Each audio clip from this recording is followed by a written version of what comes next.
The following is brought to you by the Social Suplex Podcast Network. Hey, this is Scott Norton, and you're listening to Keepin It Strong Style. Yo, this is Rich Latta from One Nation Radio. This is brought to you by the Social Suplex Podcast Network. We present to you the Ace of Podcasts, Keepin It Strong Style.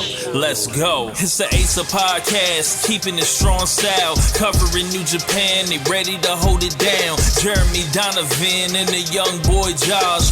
Come and hit a job out and bury all the frauds. From the Tokyo Dome over to the G1. Social Suplex is the network where we can get it done. I'ma chill and let them have it, cause this is just an intro. Keeping the strong style, 6 stars from the get-go, boy. Yeah, from Tampa Bay to the Tokyo Dome, this is Keeping It Strong Style with your hosts, Jeremy Donovan and the young boy Joshua Smith. And thank you for listening. Welcome to Keeping It Strong Style, the ace of podcasts on the Social Suplex Podcast Network. Jeremy Donovan here with the young boy Josh Smith. On today's show, we'll be reviewing the finals of the New Japan Cup USA, previewing Summer Struggle in Jingu, answering your questions, and covering all the latest news in the world of New Japan Pro Wrestling. You can support our show by subscribing to the Social Suplex Podcast Network and Keeping It Strong Style on the podcast app of your choice and leaving us a rating and review. You can also get all the podcasts and columns over at socialsuplex.com. You can check out our Pro Wrestling Tee store, ProWrestlingTees.com/socialsuplex. That's where you can get your official Keeping It Strong Style t-shirt. If you enjoy this podcast, please consider making a one-time or monthly donation by visiting socialsuplex.com/donate and clicking on the donate button under the Keeping It Strong Style logo.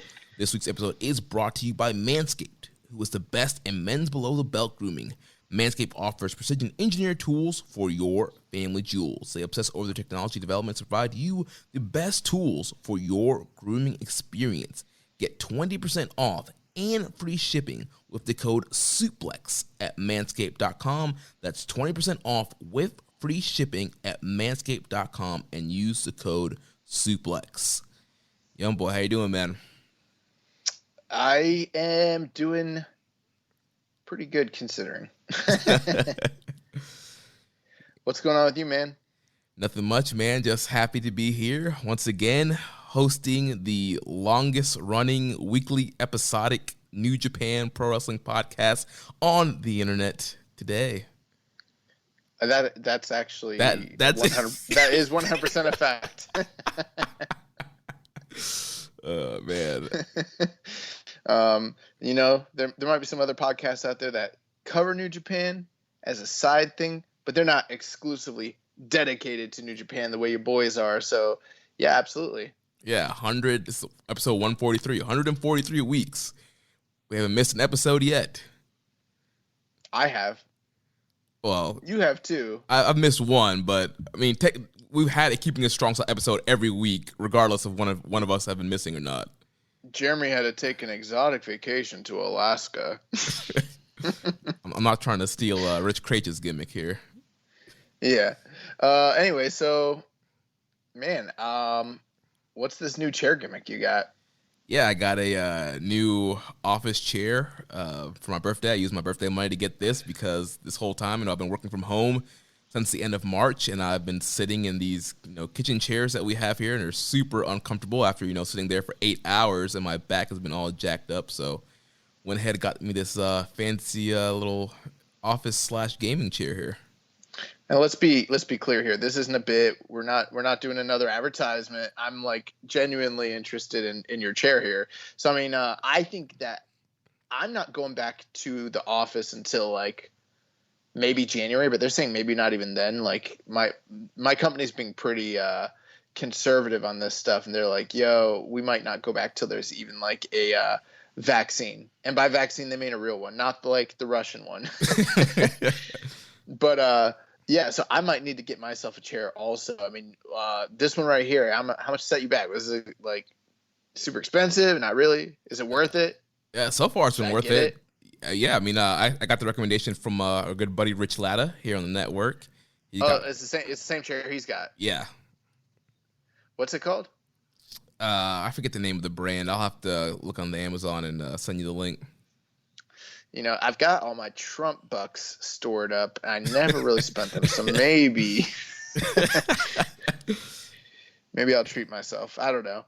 But anyways, man, we got a lot to talk about here. I mean, so many shows. I mean, New Japan Cup USA finals, and then the recommended match of the week. So much New Japan. So much been happening. It's crazy. Yeah, well, we do have some previews. We got the big summer struggle in Jingu coming up this weekend. So we'll get to that in a second. How about like on weeks where there's not a lot going on like this, we just like randomly cover like Impact and I think there's some pretty big shows this weekend with like NXT. We could talk about that shit. Dynamite. We go back to all the archives of promotions that feature New Japan people. So we go back and watch like Tanahashi and Okada matches from Impact. Yeah, Impact Plus. Yeah. Kawato. No, what we should do is cover I forgot what I was gonna say. It was gonna be funny, but I lost it. It slipped out of my mind, so I don't even know. You're saying we should cover the Thunderdome? Is that what you're gonna say? No, but yeah, we should definitely do that. Oh, I know what it is. We should like do some dark coverage. Oh, AEW Dark? Yeah. Oh, man. I saw the Metro Brothers going to be on there. Yeah, they are. Jamie Spector's favorite tag team. Anyways, man, let's get into this. Yeah, man. So, New Japan Cup USA Finals. And, of course, we watched this using the NJPW EXT, the only browser extension for NJPWWorld.com, with features like dark mode, improved translations and layouts, custom and shared playlists, synchronized viewing parties, and much, much more. It takes NJPW World to the next level. You can visit njpwext.us today for details and to download the extension. And like we mentioned last week, we're doing these weekly watch parties on the extension. Danny's been hosting them, me and him on there. And, this week we had some more people on there. We had, Sir Sam all the way in Australia. Shit. Several of the Reddit listeners, So, yeah, the chat was popping this week. And it's really simple to use, guys. Depending on whether they air the video live or not, it's either just going on the home screen, jumping on the chat, or looking for that code that Danny and I will tweet out. And you jump on. We're in there. We're all chatting, having jokes and, watching New Japan Strong. Yeah. I think once I invest in, say, a desktop or laptop, then I'll be up in there with you guys. So look forward to this coming Friday. We'll be on there again. So download that extension, njpwext.us, and get the extension and join us, guys. Is there anybody who's a listener that has super good takes, and also conversely, is there anybody in the chat that just has shit takes and probably shouldn't be in there? I'm just playing. Pretty much everybody in there had good takes. You know why they have good takes? Because they listen to our show and they're smart people. Exactly. So let's get into this show here. So show kicked off. We had Adrian Quest teaming up with our good friend Rocky Romero to defeat Danny Limelight and the DKC. What do you think about this one here? Fine match. Danny Limelight, DKC, Adrian. Have we seen Adrian Quest before? I'm pretty sure we have. No, this is Quest NJPW debut here. Okay, gotcha. So Danny Limelight and DKC, we saw them previously on previous episodes, specifically the Lions Break Collisions. So, they're kind of familiar. Adrian Quest's first match here. I think the prevailing story basically is that just Rocky's sort of been on a quest to pick up a W and hadn't really done so yet. He's taken on two familiar faces here in this tag match and, finally picks up the big win. I didn't think the match was anything memorable, honestly. It was fine. It didn't overstay its welcome under 10 minutes. I don't know. It's fine. But, the big story here, Rocky picks up the big win. Yeah, you nailed it. Yeah, definitely the big story they've been telling. Rocky had been on a losing streak, finally gets a win here. I would say the highlight of the match was Quest doing this crazy twisting plancha from the top to the outside to take out Danny Limelight. That was a crazy-looking plancha. Oh, yeah, he hit a big tornado, right? Yeah. Yeah, that was cool. Yeah, then Rocky hits the slice of bread number 2 on DKC and gets the win here. Nice. So then we move on to the second match of the evening. We had Brody King and Flip Gordon defeat the Bullet Club team of Chase Owens and Switchblade Jay White. Interesting match here. So you've got, Brody King and Flip Gordon from ROH, two guys that are very familiar with one another as their partners and tag mates in the, I guess, defunct Villain Enterprises. Maybe it's not. I don't know if they're still part of it or not. That really hasn't been addressed too much, although Ring of Honor is about to come back with multiple TV tapings, so that's pretty exciting. And then obviously they're facing Chase Owens and Jay White. When this match first was announced, I kind of looked at who was there and I was like, I kind of expect Jay White to win just because it's a Jay White tag team. But then I was like, but I see he's got his pin eater with him. Right. And they just beat Brody King. This is a tough one. Couple last the turn. You broke up there for a second. Oh, what I was saying was I haven't actually seen Flip Gordon too much since he returned from injury and since the turn where he joined Villain Enterprises. So I'm noticing he's put on some mass. He's definitely working a different style. He's not doing as many flips as his name implies. Maybe a much more heelish and kind of ground-centric offense, which was interesting to me. I kind of expected to see a little more aerial from him because that's just what I'm used to. But overall, again, I didn't, given the names right here, I was a little disappointed because I thought that this would probably be a pretty good match. It wasn't a bad match, but there's really nothing too memorable here. This didn't leave me like salivating for a Jay White flip match or a Brody King Jay White match. I actually thought Brody King was probably the standout guy in the match, but I couldn't really tell you what anyone really did. What I could tell you is Chase Owens ate the pinfall like he normally does, and that was a little surprising. Yeah, I was surprised by the result of this match too. That they made a big deal of Jay White being on Strong, advertising, Jay, the Switchblades back in action. So I'm like, oh well, yeah, Jay's back. They're gonna give him a big win here, and set up whatever they're gonna do with him in the future, and especially facing a team like Flip and Brody. Like you mentioned, they beat Brody pretty quickly, pretty easily with Tama in the first round New Japan Cup, and then Flip Gordon's a guy. He's been in Best of Super Juniors, but with the two Bullet Club guys, I was expecting, even though Chase is a pin eater, I was expecting Jay to potentially pin probably Flip or heck even pin Brody and give Jay some momentum. But it seems like they are going to be doing some kind of feud between these two teams. And pre-COVID, the whole storyline was Villain Enterprises was eventually going to be feuding with Bullet Club, and Jay White and Marty were supposed to have a big match at Super Card of Honor. But clearly with COVID, all that got canceled, and then Marty has been got his allegations going on right now, and are they allegations as much as confirmations? I think he's got confirmations going on. Right. Yes. That ROH and Sinclair have been taking forever to look into, but I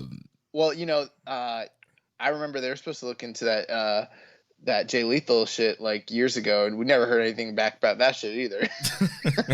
So if history tells us anything, I mean, it's going to be a while before we hear back on this one, because we still haven't even heard back on the Jay Lethal allegations from all those years ago. So yeah.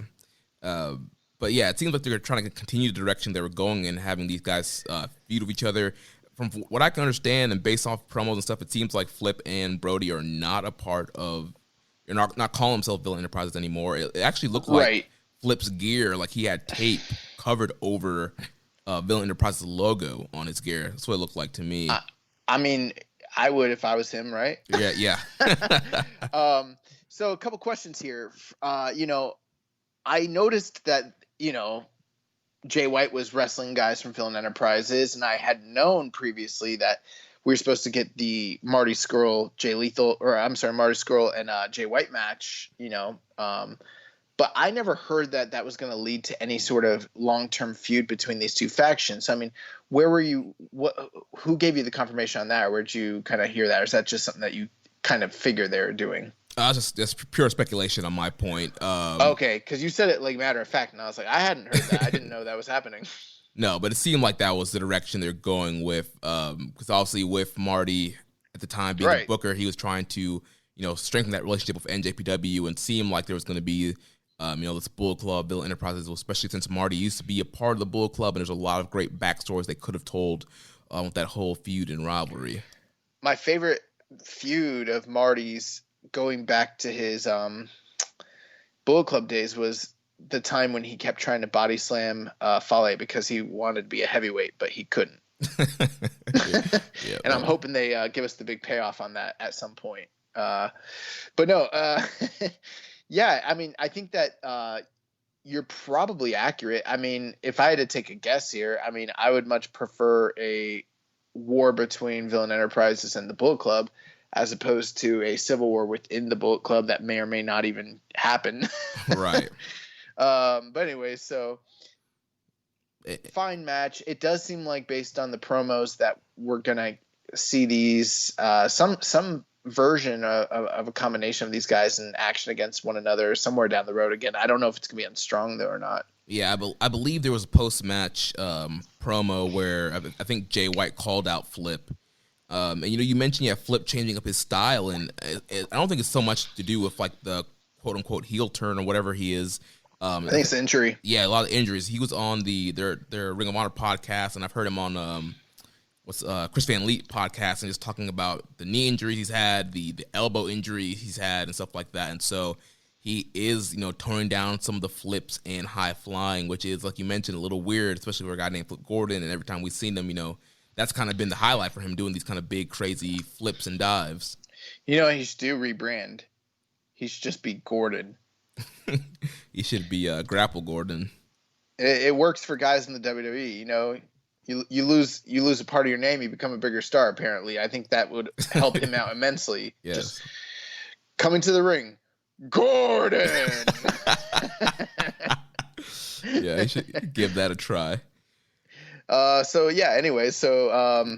We go to the final match of the night. Well, before we get that, there was we had an angle here. So Brody hits the big Gonzo bomb on Chase Owens to get the win, and then post match we had Hikuleo making his return to NJPW to attack Brody King and Flip Gordon and stand strong with Jay White. Oh my God, what am I thinking? How could I forget this? Yeah, I thought this was actually really awesome. It's one of the things with this show. We're 3 weeks in now? Yeah.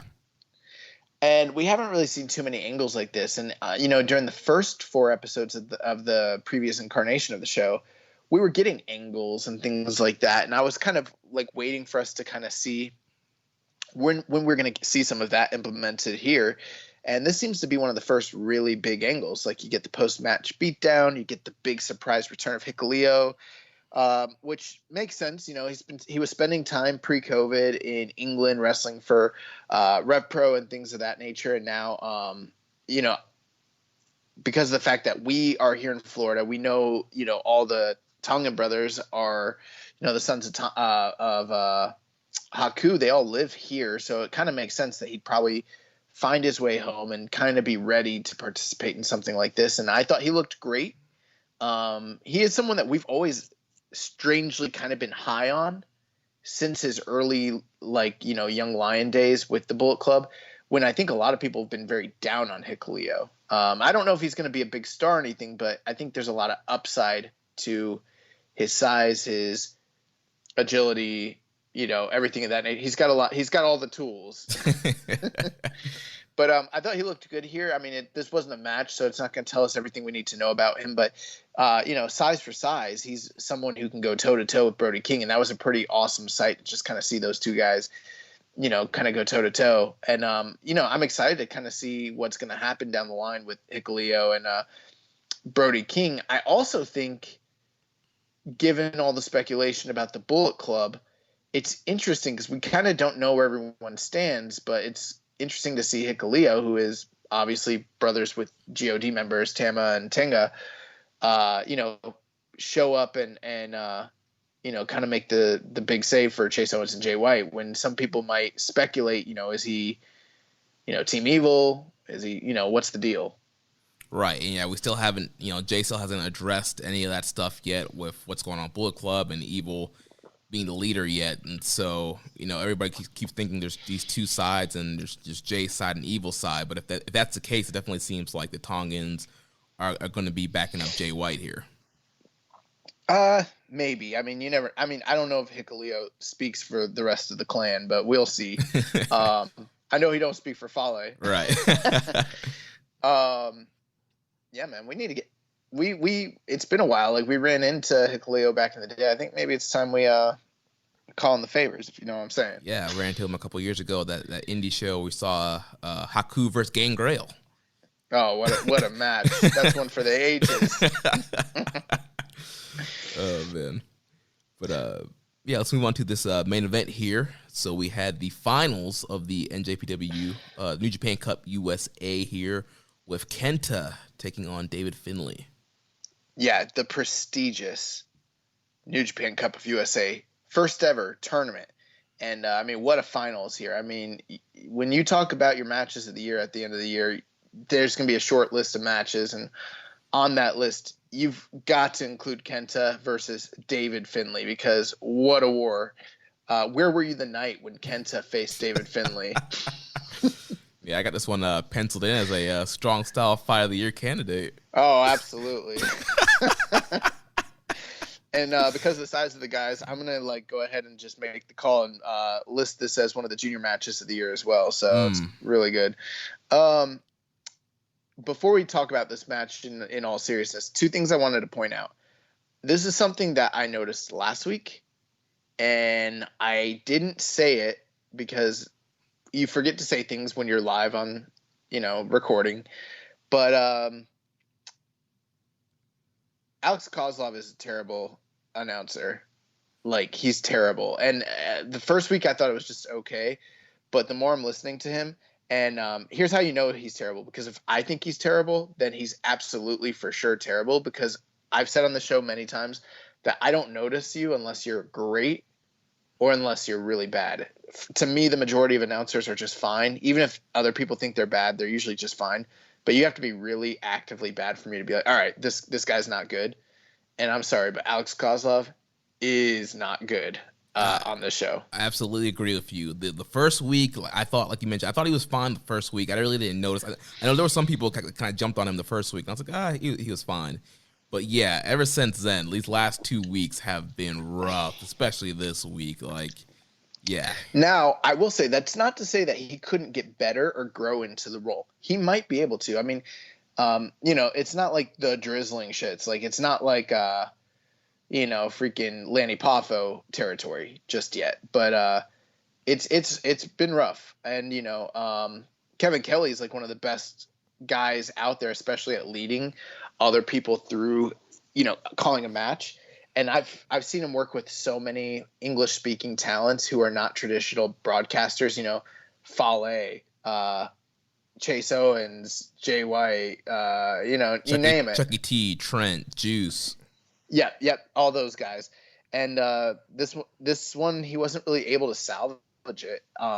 One thing I did want to point out about Kevin Kelly, though, that I thought was really awesome attention to detail, he mentioned how they had tag matches on standby in case the show didn't go the full time limit. Mm-hmm. And I like that sort of attention to detail. It's the sort of thing you used to hear in wrestling shows back in the day. They're like, we're going to stick with this match, TV time allowing, if the match ends early, we've got matches on standby. And it's that's like a sporting event almost. That's pretty cool, and I haven't heard anyone say anything like that in a long time, but you used to hear that all the time in wrestling. So I like that attention to detail.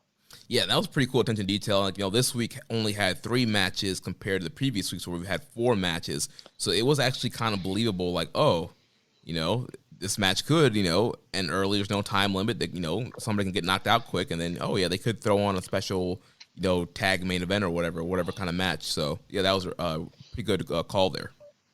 One other thing I want to point out. So, this is not really a WWE show, but you kind of see what's going on with WWE, their presentation, obviously the new Thunderdome.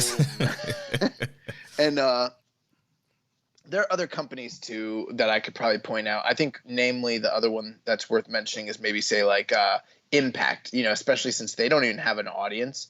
So these are two companies that are really focusing, especially mostly WWE, but I think Impact's probably worth mentioning, where they're focusing a lot on the external presentation because of the fact that there's not an actual live audience there, Mm-hmm. And it's almost like two different philosophies when you compare those shows to New Japan Cup, or I'm sorry, to New Japan Strong.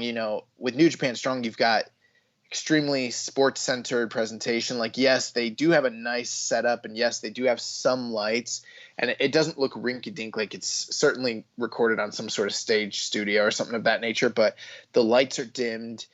Stuff in the background is sort of like tuned out, and it's the lights and the action and everything that's being called is completely focused in on what the show is about, which is the wrestling. And then you kind of compare that to I don't want to indict Impact because I'm not saying that they're trying to distract, but I think they're trying to make up for the lack of fans by having a bunch of nice lights and the big setup. But I mean, WWE especially is doing that, like it has this huge LED monitor board with thousands of fans.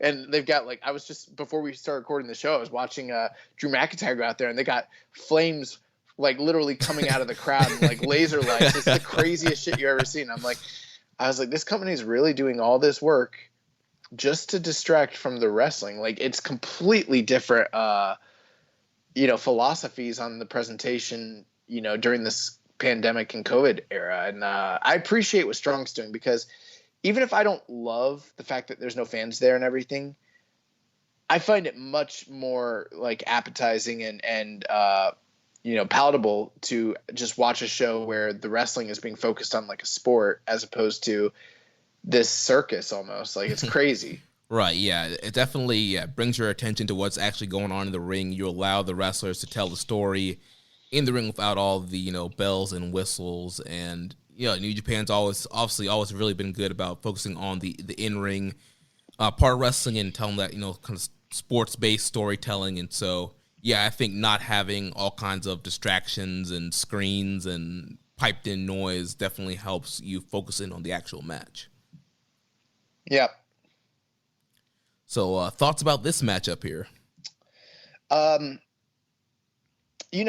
can't really say too much that's bad or good about it. I think if you listen to last week's show, you'll notice that this is probably about what we expected, given the track record of these two guys in the tournament. Honestly, I know you really liked Kenta versus Fredericks. Carl Fredericks from week one. I thought that was probably, honestly, I think that was Kenta's best showing in the tournament so far. But none of the matches have really been any sort of blow-away matches. And I mean, part of it is you can't fault them because they're not getting a ton of time. But you also kind of think to yourself, dude, they should be maximizing the amount of time they have, especially, I don't know, man. I just think to myself, I know this isn't quote-unquote Dynamite. And I know there's probably a segment of fans who are going to be mad at me comparing the two. But I think it's an apt comparison because these are two relatively new products to the marketplace at the same time. And, you think about those first few weeks of Dynamite, and those guys were working so fucking hard to get the shit over, And Kenta kind of seems like he's phoning it in, to be honest with you. And part of it, I know he's a heel tendencies, slow it down. But I also kind of think there's no crowd. Right. and I know that there's still a learning curve for some guys, especially these guys who this was their first, taping and actual wrestling during the pandemic. Even though we've been back for a few months, these guys hadn't been. So I think there is still a learning curve. But Kenta hadn't been some sort of dynamo in this tournament. He's just been regular, and neither had Dave Finlay. And they went out there and they had a decent match. I don't know that I could go over 3 stars. I mean, that's a good match, but it's nothing even close to great. I'll say that I think this is a very disappointing tournament. I don't think there was a single match that I thought was even near great. Nothing was terrible, but I think the match of the tournament for me was probably Tama Tonga and Brody King personally, like, and that's not saying much. As good as that match was. So yeah, I wasn't impressed here. I mean, what were your overall thoughts? Yeah, my thoughts are very similar to yours. I thought this was a good match. You know, I'd give the gentleman's 3. It's almost pretty much what you're saying, kind of what I expected from both of these guys in this type of matchup here. And like you mentioned, Kenta, he's being a heel, he's slowing stuff down for a non-existing, audience. And I get you want to be a heel, but I feel like there's other ways you can be a heel without slowing it down in front of nobody. And you're not getting any boos, you're not getting any heat that way.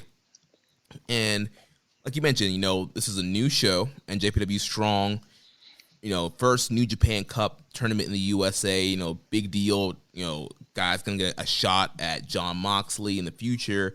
And I just feel like for the main event of this tournament, the finals of this tournament, the main event of this show, it should have been a special match. We should have been, I know we just joked about it, but we should have been like, by the at the end of the year, oh, you remember the finals of the New Japan Cup USA? Like, that was a dope match. That was a great tournament. And like you said, it was just kind of a average tournament, some fine wrestling, some fine matches, but there was nothing that really made this tournament stand out. And in this finals, like you mentioned, these guys didn't maximize their minutes. They did not, really, make this something to truly talk about.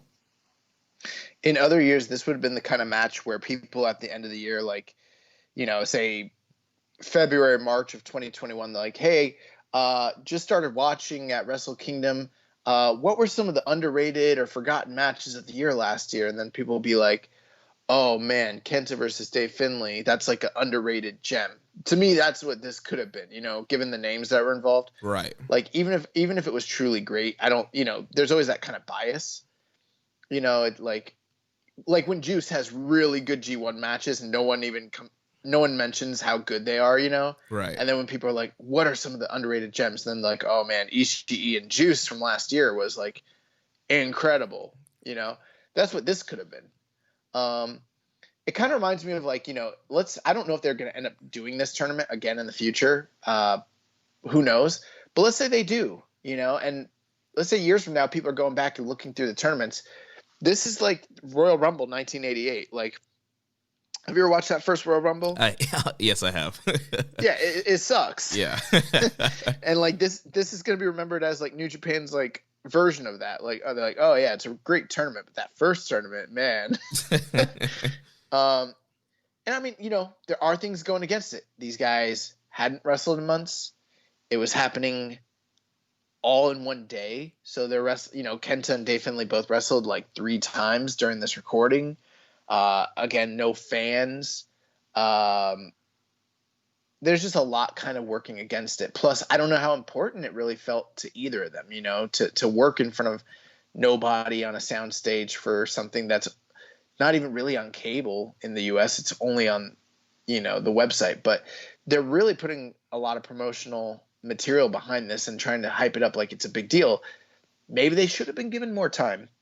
Maybe I don't know even who's agenting these matches in the US, to be honest with you, if they have one at all. But I mean, maybe it should have gotten 20 minutes, and maybe they should have told them like, you guys need to do the epic, house style of New Japan, but they didn't really do that. Like, Kenta just kind of cheated. And I mean, that's fine, but we already got that story this year. We got that with Evil in the New Japan Cup. And I mean, I know it's Bullet Club, but it's like, it's a little overkill to get 2 singles tournaments back to back where guys are kind of doing similar things. And it's weird. I can't even say that Kenta's was worse than Evil's necessarily, because at least Evil had the benefit of like having the crowds and the big opponents. Like, Kenta didn't have that, but like, you're right. These guys didn't maximize their time. Like, I don't know how important this didn't feel important to me from either of them. Like, New Japan is really, really big on fighting spirit.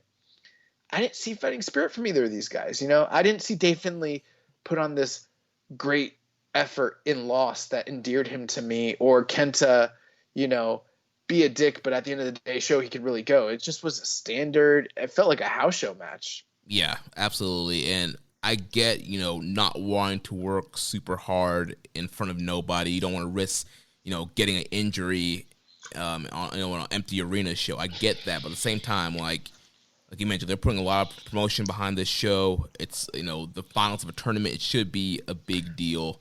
And, what does it say for a guy like Kenta, who's a former Never champion? Last time we saw him, he was challenging for the double titles, and he's having to cheat to beat David Finlay, who barely is a tag team title contender. Well, I don't think that's it. I don't think he has to cheat to beat Dave Finlay. If you want my honest opinion, I think the idea is supposed to be he could beat him without cheating, but he chooses to cheat because he's a prick. Kind of a Fergal Devitt kind of thing. That's how I see it. I could be wrong, but that's what I think. But at the same time, it's not like Dave Finlay showed me any contrary opinion to that. You know what I mean? Like, they didn't show me like, oh, he really could have beat Kenta there, Right. And, who knows what Kenta's thinking? Like, he's probably like, I'm going to be wrestling Jon Moxley at some point down the line. There's going to be a lot of time between now and then. When the time comes, we'll heat the matchup by doing an angle, and that's when I'll actually put forth the effort. So it probably doesn't matter to him. And Dave Finlay's like, what the fuck? I mean, who knows what's, this is just for them. This was just a one shot to come in and do a taping, and they don't even know if they're going to be able to keep doing this beyond that. I know New Japan will keep doing strong because they've got guys in California and stuff, but who's to say, given the climate of how everything is politically and health wise in this country, that these guys will be back on the show for the next tapings. We don't even really know, So, I don't know where their headspace was, Right. I really don't. I mean, I don't know if I can bury them too much because it was fine, but I'll say this. This didn't make me want to see Kenta and Jon Moxley because of how good the match was or the heat that he got or anything like that. And it didn't make me want to see Dave Finlay get any kind of like second chance or comeuppance down the line. And we'll talk about it in a second, but you'll go over the angle, but they're building to a Kenta versus Jeff Cobb rematch. And like, based on their previous outing, I don't really care to see them wrestle again. So it's not making strong feel like a big deal to me. In fact, I don't know if I said it last week, but Lions Break Collision felt like the better show so far out of the two shows. Right. And just because those guys were really, really, really putting forth a lot of effort.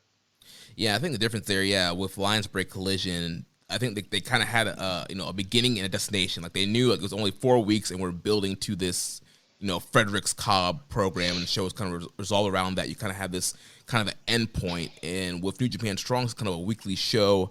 There's going to be multiple kind of different points they're hitting to. I'm not even sure if they even know for sure what they're going to be trying to hit to. Like you mentioned, like at any point, COVID can get worse. Some of these guys might not be able to travel to California, and some stuff might not end up working out. So I think that's probably the advantage that Collision had over Strong here. Well, I wouldn't call that an advantage, Jeremy. I would call that, what's the word? That's one of the, I don't know what the word is. That's just one of the things that they did better. Because the word advantage would mean that they didn't have the same opportunity. Whereas the show had the exact same opportunity. It was 4 weeks of taping, just like that was 4 weeks of taping. They had the opportunity to tell their own story in a 4-week period, just like any number of historical TV taped wrestling shows or programs.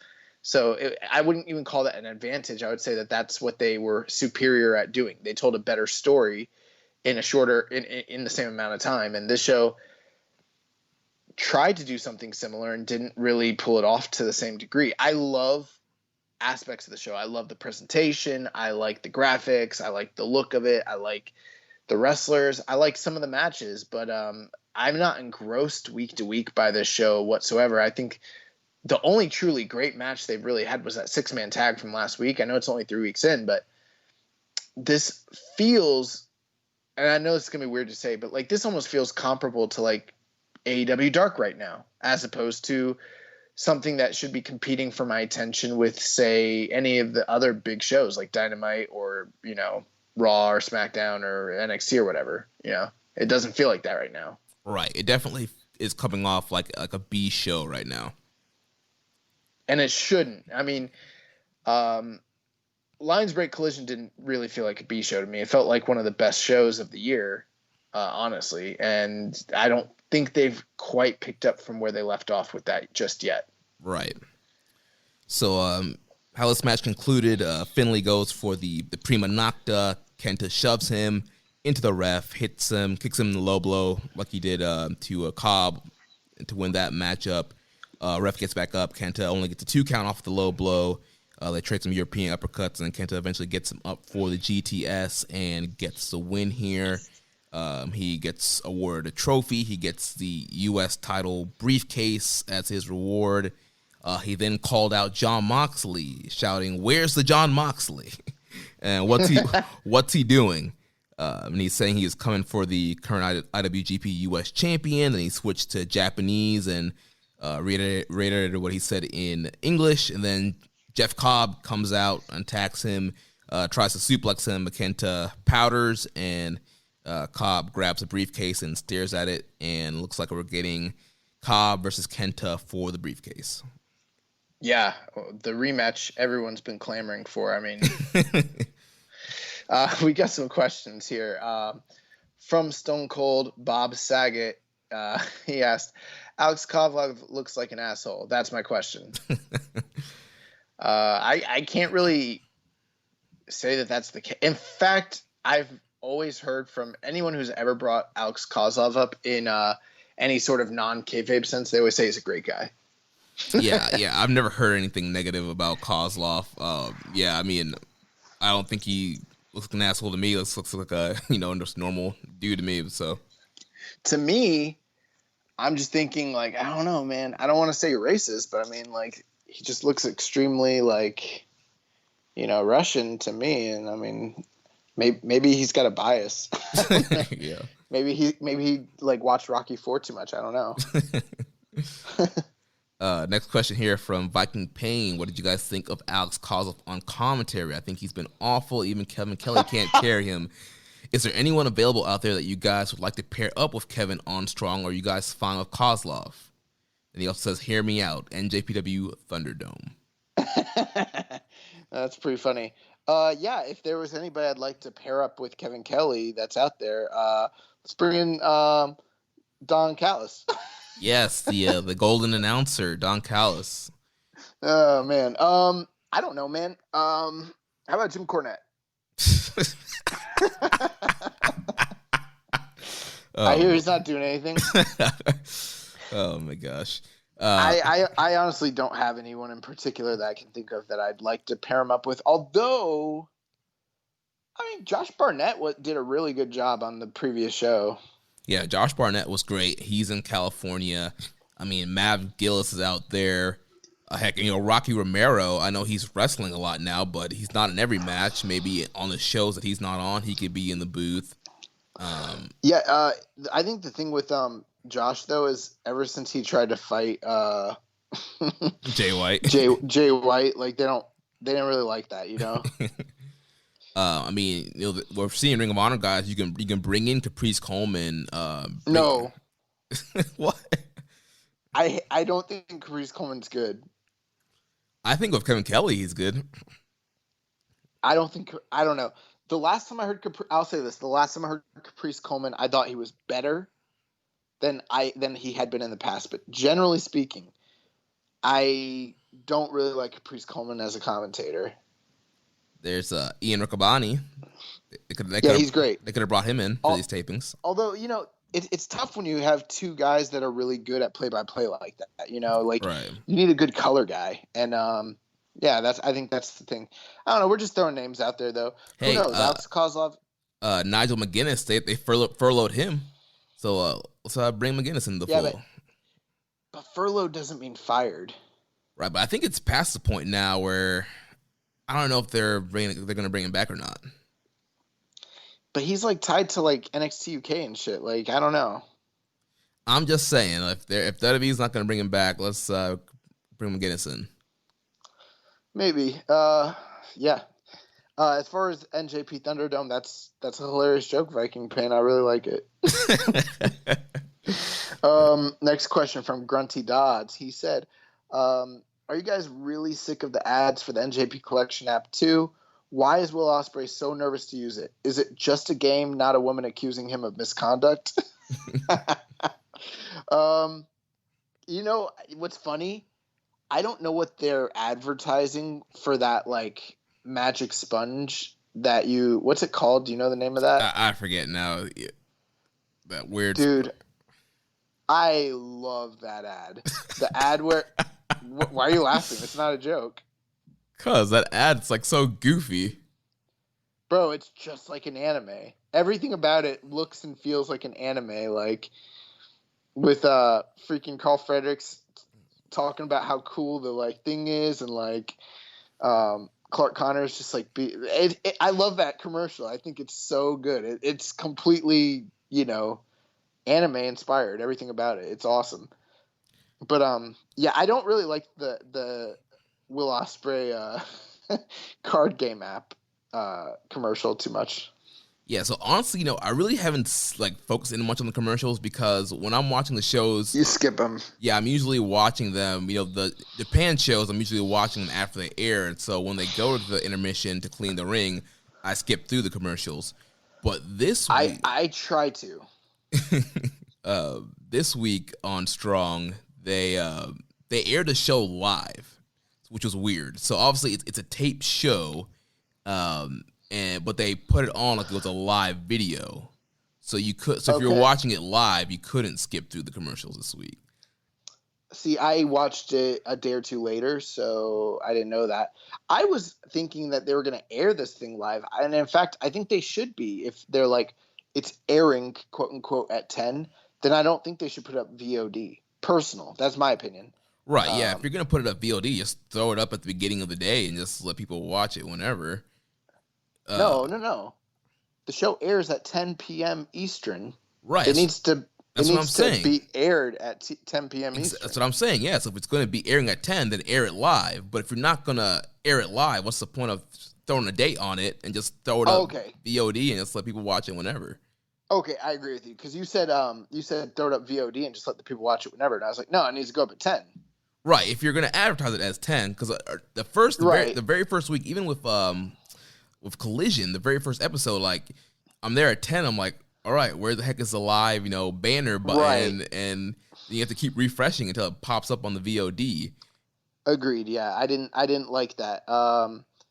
So I'm glad that they're airing it. Here's the thing with me and those commercials. I know we're spending way too much time on commercials, but it's just like I try to fast forward through them, but then that I don't know what the name of it is, but the magic sponge gimmick commercial shows up, and I'm like, all right, well, I gotta watch this at least.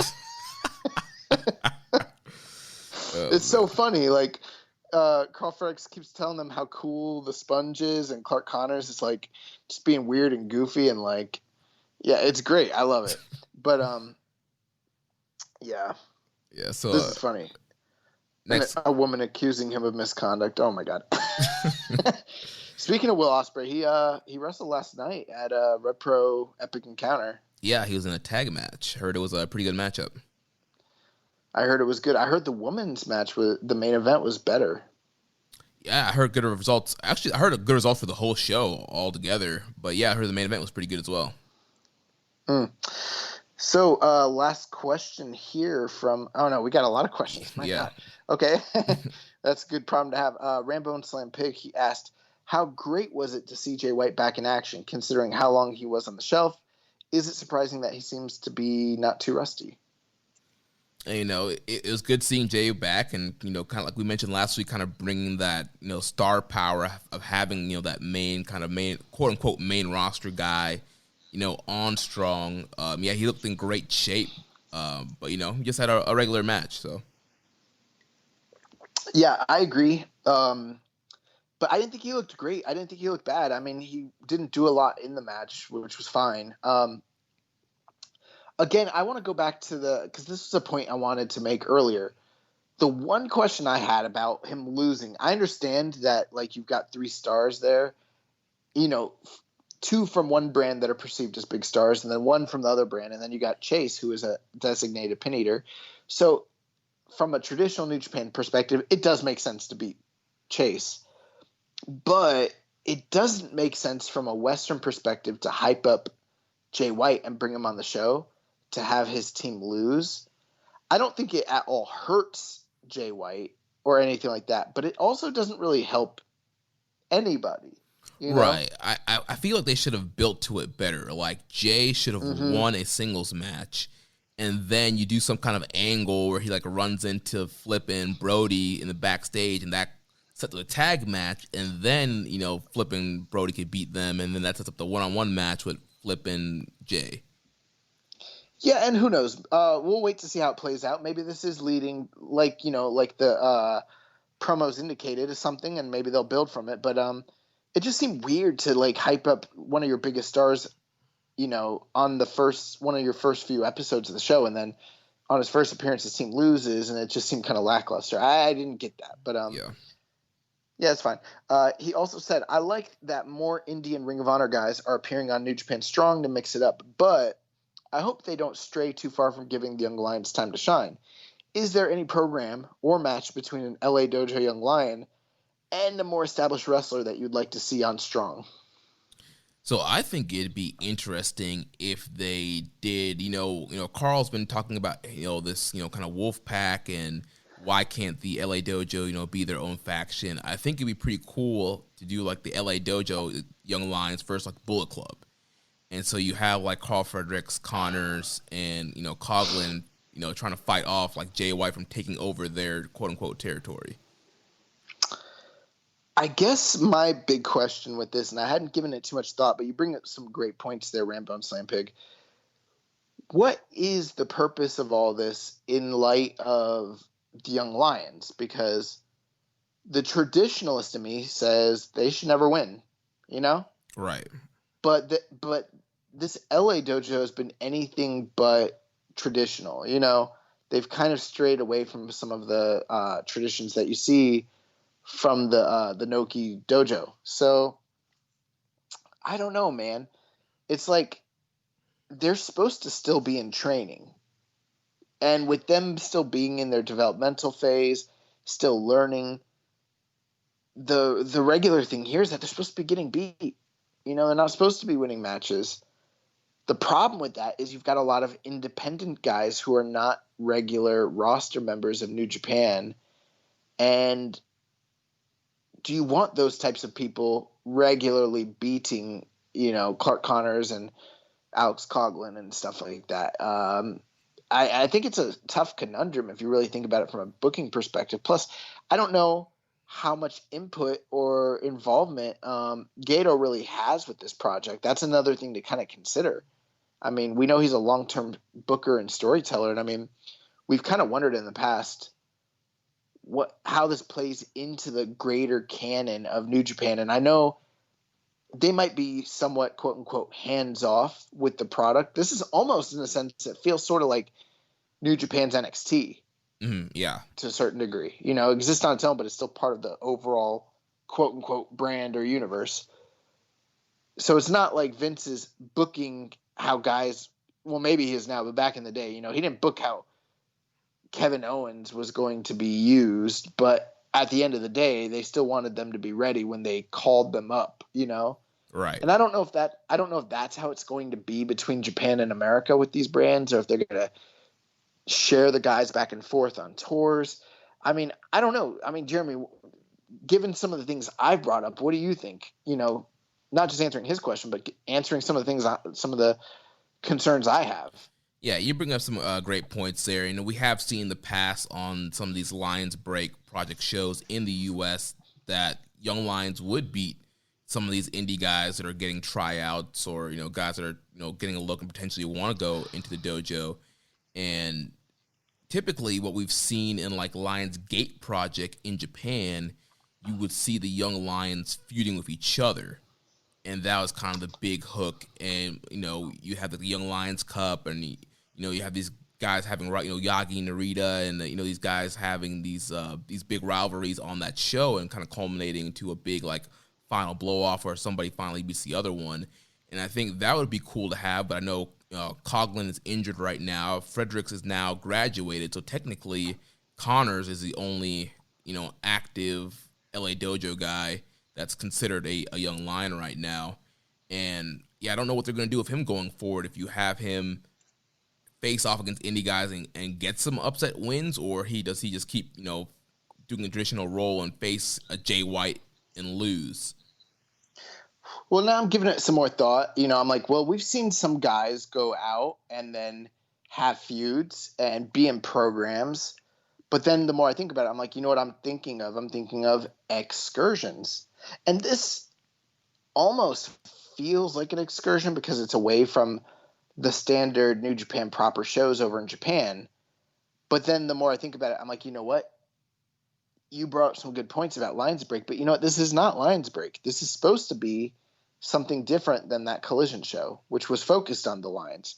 This is New Japan Strong. I think that until you're ready to send a guy on an excursion, and that's just the traditionalist in me, until you're ready to send him on an excursion or you're ready to call him up and give him his, whatever you want, his promotion, then they need to be treated like a young lion. And what that means is tag matches, singles matches where they lose. If you want to give them a little program with a veteran or someone, they lose it. And that is the focus on them. I think that it would actually be a pretty big departure from New Japan as a whole to treat the LA Dojo Young Lions differently than how they treat all the other traditional Young Lions. I think that it should, in my opinion, be the same. Right, and with Connor's being the only active guy right now. Also, we don't know what the tape matches are going forward, but yeah, I could see him just being in tag matches, or like you mentioned, kind of having these feuds like we see, like but he should be losing them, right? And like he lost his tag match a couple weeks ago. We see guys like Suji who will try and like feud with like Makabe and Ishii and stuff like that, and eventually it leads to a singles match where eventually Makabe or Ishii, whoever it is, ends up just beating them. So I think you could do stuff like that. But overall, I'm not expecting Connors to be going out here and being in main events and cutting promos and having these like epic feuds or anything. That's kind of why I disagree with your initial idea. While I think the concept is a cool idea, I don't think they should be doing like a quote unquote LA Dojo faction unless the guys in the faction are graduated, Right. We're from the LA Dojo. We're all graduated. Okay, cool. But I don't want to see young lions in a faction having feuds with anybody personally. That's just my take. And I that's my opinion. Well, in my view, it would be like, yeah, they're graduating. They're now like an official stable, and Fredericks is like bringing these guys up with him, and like they're all no longer young lions kind of thing. One last thing I will say, he had a concern about them not giving them time to shine. I think that they've actually done a pretty good job giving them showcase matches, and I think that will be a continuing trend, honestly. Yeah. Last thing he said, do you think anyone will ever top the length of Moxley's run with the U.S. belt? Long may he reign. I'm pretty sure someone will. I mean, this reign doesn't almost count. Like, it does count, but I mean, the company shut down for like 4 months, and he hasn't been back since January. Like, yeah. Oh, I'm sorry, February. He came back for the New Beginning shows. Right, yeah, the Suzuki match and the Okada tag match. Yeah. Yeah, I mean, I'm sure eventually down the line somebody could top Moxley's reign, but like you said, like all these title reigns this year, it's kind of hard to actually like count long reigns. Well, the thing with this company, and it's funny because Mavs Gillis actually asked this question on Twitter a few months ago, and he got sort of obliterated by Kevin Kelly and different people online. He like asked a question about and he tagged a bunch of people that are involved with like New Japan and different personalities. We were actually tagged in that post, and he was like, with freaking Naito's reign, does it count to the same extent as other people's reigns from the past when you kind of compare length of days or whatever because of the COVID situation, and he hasn't had as many defenses. And it's funny. Some people were like trying to really stick up for Naito, but at the end of the day, it's not any of the performers' faults what's been going on. But the reality is the strength of any title defense. Yes, the days matter, but the amount of successful defenses are always the thing that have defined great title reigns in New Japan history. And most of these people didn't defend their titles because it was outside of their control. And I mean, Mox hasn't been able to defend his belt. I do think they probably should have stripped him by now. They're probably not going to, because that would be the second title reign he's had where they stripped him. Right. But yeah. So moving on to the next question here, Kevin from DC. He says, King Switch returns. He and Chase had a fun little outing with the former Villain Enterprise boys, and in his background comments, Jay went ahead and challenged Flip for a future match. However, he did not bother to comment on Evil or Kenta for that matter, leaving the hierarchy of BC still up in the air. Complicating matters even more, Jay White posted on Instagram, yes, I follow him, don't hate, a photo of himself with a simple caption, 829. I would have thought him returning to Japan would be impossible at this point, but it could simply be White playing chess while we're playing checkers. What are your thoughts? I think we've both been speculating that we anticipate him to be there for the Jingu Stadium show, right? Yes. Yep. Other than that, I agree with everything else you said. Great question. I don't have much to add to that. I think he'll be there. Yeah, and so, yeah. And like we mentioned, the strong tapings, they happen, a few weeks ago now. And so it's all kind of one-day thing. So there's definitely time for him to fly out and to potentially be there this coming Saturday.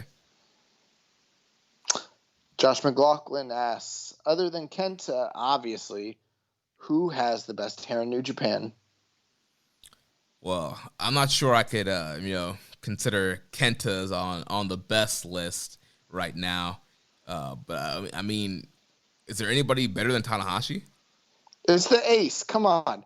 The only other name I would throw on there is like maybe Miho Abe or Peter. But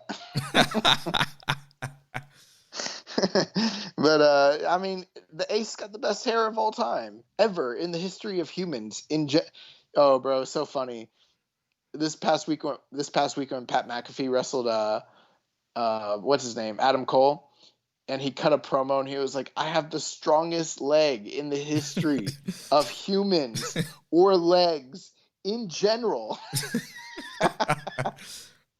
I love that promo. So I'm like, Tanahashi has the greatest hair or extensions in the history of humans or heads in general.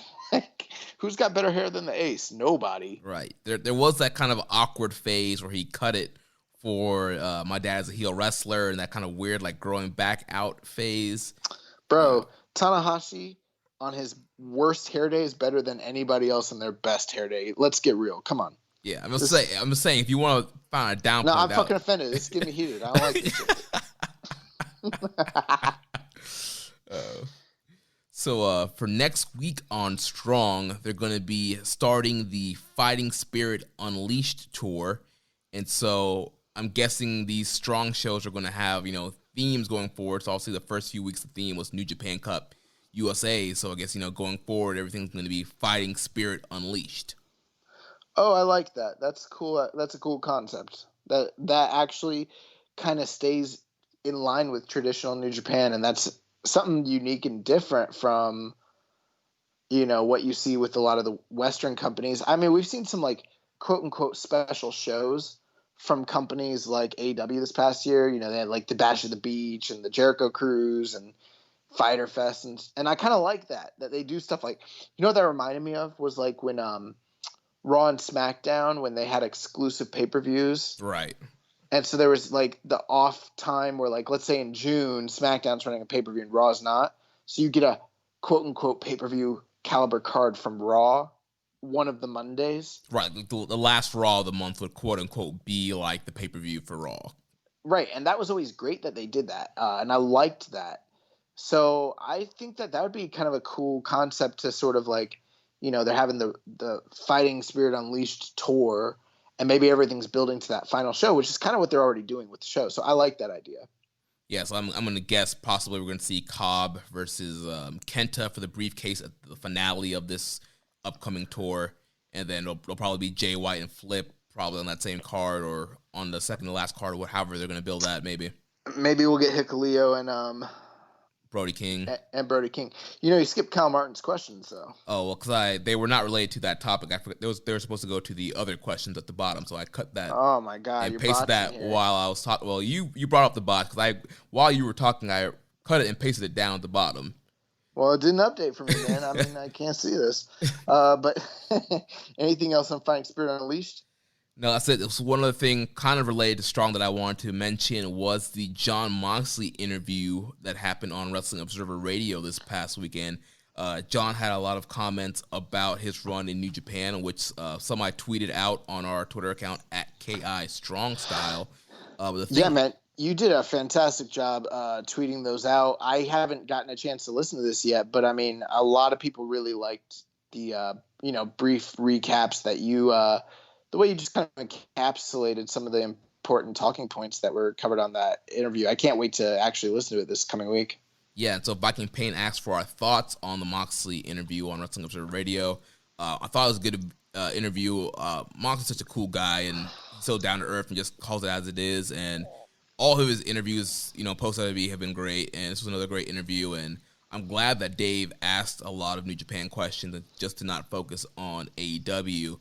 But obviously, one of the big questions was, the U.S. title and what's the future of that. And so two interesting things revolving around that. His contract status. So Moxley stated that he is currently not under in New Japan contract. His initial deal was from June 2019 to Wrestle Kingdom.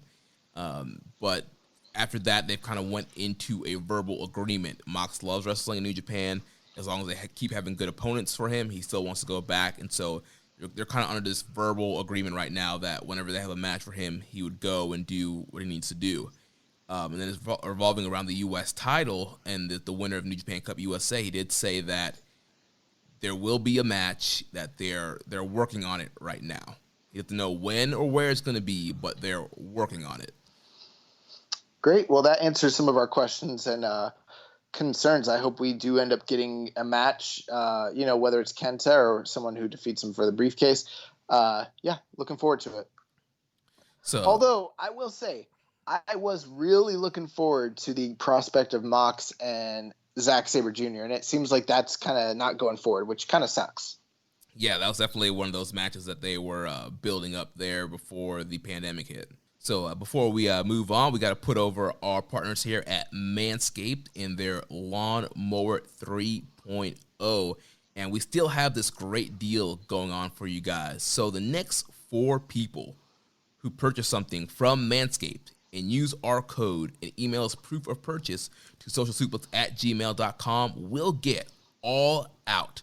Order them courtesy of the Social Suplex Podcast Network. Aforementioned Jon Moxley will be defending his AEW World title against MJF on the main event of that pay-per-view.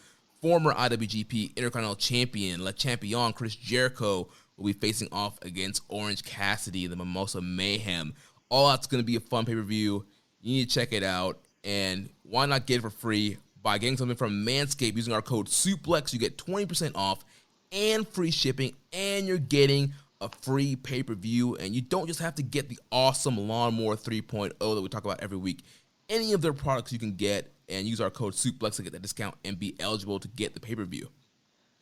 Yeah, and in order to qualify for this, not only do you need to order something from Manscaped, but we also need you to go all out. And by going all out, what we mean is before and after photos. We need legit proof that you've not only purchased the item, but that you've also used the item. We want to see how we've been able to help and enrich your life, both us and our friends over at manscaped.com. So you purchase the item, you use our code social suplex, or what's the code? It's suplex. Suplex.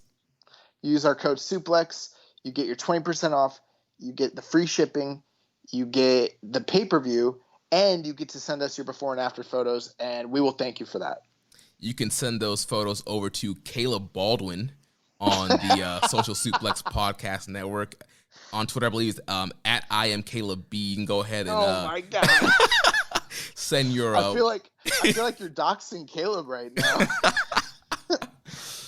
Guys, I was just joking. We do not need before and after photos, but we do need you to go ahead. And The Rock means do not. But we do need you to go ahead and use that code. And trust me, this is like one of the. I don't want to say life changing because it sounds too crazy, but like literally, it is life changing. It's an incredible product, and it's an incredible deal. And we're hooking you up better than anybody else out there on the internet. So go ahead and do that, and we will hook you up with probably one of the best wrestling shows of the year. Yep, so use our code SUPLEX at manscaped.com. You get 20% off and free shipping. That's the code SUPLEX, SUPLEX, at manscaped.com. 20% off, free shipping. Email us your proof of purchase to socialsuplex@gmail.com, and you will get all out, courtesy of Social Suplex Podcast Network, if you are one of the next 4 people to send us that proof of purchase. So, Jeremy, this is now the time in the show where we have to bury the King of Pro Wrestling stipulations that have been determined by you, the wrestling audience and fans who voted. Yes, so the results are in from the fan voting of KOPW. So you got it out there and you rocked the vote. Yes, you smacked down your vote. You voted or died. Yes, you made your voices heard. One of the most important votings that you'll do this year. This is your right as a citizen of the IWGP. Yeah, so starting off, we had the Kazuchika Okada, Yujiro Takahashi poll, and so the fans chose Okada's stipulation. It was 56% to 44%. So Okada will face Yujiro Takahashi, Gato, and Jado in a 3-on-1 handicap match. Do you want to know the interesting thing about this particular stipulation?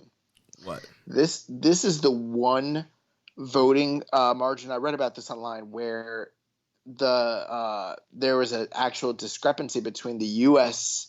voting audience and the Japanese voting audience. Like the U.S. voting audience actually voted overwhelmingly for the Lumberjack strap match as the winner, but the overall vote, especially the domestic ones in Japan, outdid those votes and got this topped so that Okada stipulation would actually be the winner. And this is the one out of the 3 that you were allowed to vote on where there's discrepancy between the North American and the Japanese audiences. Right. It kind of makes sense because, the Japanese, they love Okada. He's a baby face. Oh, you mean we don't love Okada? I'm just saying he's a baby face. Like, North America ain't got love for Okada.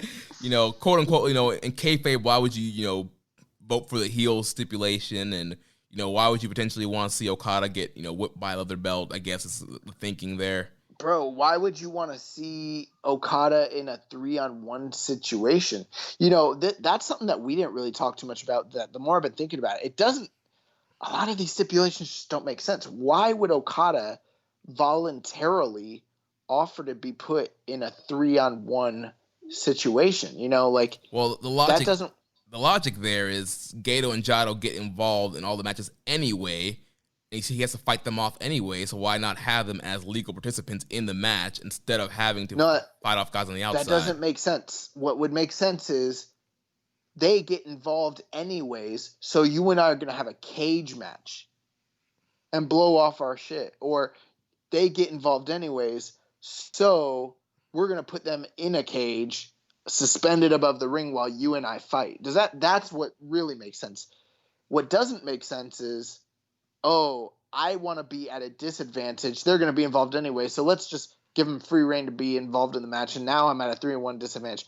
Baby faces don't do that. Like, that doesn't make sense. But, is he really going to be at a disadvantage? Yeah. Bro, this is going to be the worst match of the year. Yeah, this is going to be. It absolutely is. This is going to be worse than anything Okada did with Gedo or Jado or Yujiro or any combination of them in tags this year. Because I know that we were still going to get interactions with him and them regardless of the stip, but at least with the whipping and the Lumberjacks, it kind of made sense. Because I don't know if okay, let's think about this. Here's something that makes sense. In other territories, have you ever thought about why they call it a lumberjack match? Nah, I never really thought about it. Okay, it doesn't really. I've tried to look it up and I can't actually find legit reasons why it's called that. I think it's more of like a Canadian / Northwestern American sort of thing. You know, like they're big burly lumberjacks. But in some companies back in the day, the lumberjack match used to be called the human cage match. Because the idea is very similar to a cage. Yeah. Keep the action inside. You can't go outside. These should have been flip-flopped. It should have been Yujiro being like, I want 3-on-1 because I'm a heel and I want the advantage. And Okada being like, no, that's fucked up. You know what I'd rather have? A human cage match so I can keep you inside the ring and everyone else on the outside. This is illogical. Yeah, and now we're going to be forced to see Okada wrestle not just Yujiro, but also Jado and Gato. See, I can't even really go in depth with that because we already covered that the past few weeks, and anyone with a brain knows that that's not going to be good. So, I mean, it's going to suck. Yeah, that's fine. That's the deal. We kind of knew that. We've already buried it. But now my real thinking is, why the fuck did they allow Okada and Yujiro to come up with these particular stipulations? Like, they don't make sense from a character standpoint or from a kayfabe or logic standpoint. And now that we're getting it, it's like Okada looks like an idiot for having suggested this. So now not only is the match going to be bad, but also it doesn't make sense from any sort of real good character logic. Yeah, it's and anyone who's trying to like Meltzer explain to me why the logic of this makes sense, they're just wrong, because I just refuted that logic by giving you superior logical ideas for what a babyface in this situation should traditionally be saying. You know, all these people, remember they used to say, like, you know, don't let Kenny get creative control, give him the book, because he gets too wacky. He needs to be restrained. He needs somebody telling him what to do. Well, honestly, it looks like it's the same thing for Kazuchika Okada. Do not give him the book. He does not need creative control. He needs to come up there and shut up and do what Gato tells him to do and not come up with any ideas. And that's one of the things here is, like, I think I alluded to this last week, but the more I think about it, I think that given how wacky and nonsensical and illogical the actual stipulations have been that were suggested and then voted on, it doesn't seem like Gato booked this. He may have, quote unquote, collaborated on the overall concept of what the tournament is, but there's no way Gato said, okay, Okada, you're doing 3-on-1. Yujiro, you're doing lumberjack match with straps, and then we'll get into the other ones. Like, there's no way he did that. They let these guys for shoot legit pick their own shit, which is like, guys, it's pro wrestling. It's a work. Like, they shouldn't have done that. So I don't know. It's fucking weird. Actually, you know what? You touched on a really touchy subject. You brought up the forbidden word, the forbidden name, Kenny Omega, and this is something that I said to Rich a few weeks ago that I didn't say on the show because, to be honest, I was planning to say it. Did I tell you my Kenny Omega theory or no? I don't think you did. Okay, so I haven't even told you.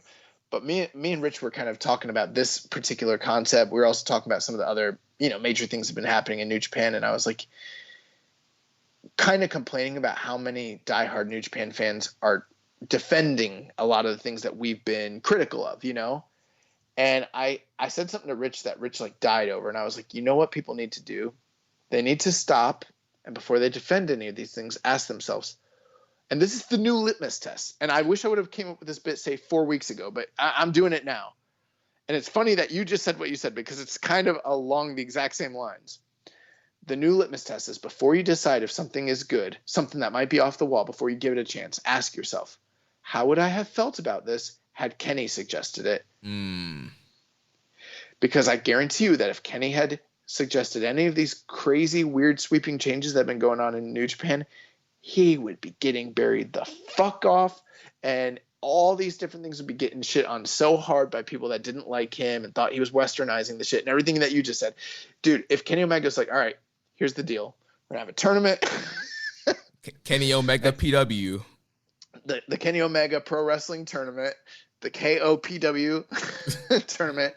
And it's going to be nothing but stipulation matches that we pick and then the fans vote on. And then at the end of it, it's going to be a 4-way. But then at the end of it, the person's going to get no title, but then they're going to keep defending it. And then at the end of the year, they're going to get a trophy. And then it's going to reset each year. And then we're going to keep doing it over and over again. How's that sound?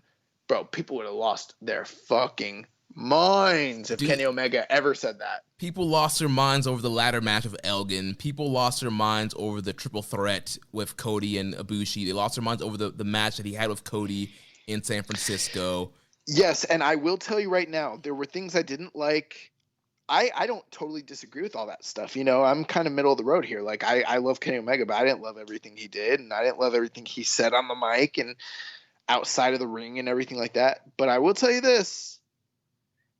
None of Kenny's ideas that he implemented were ever worse than this. And people want to go to bat for it, and they're all excited for it, but now we got to watch it.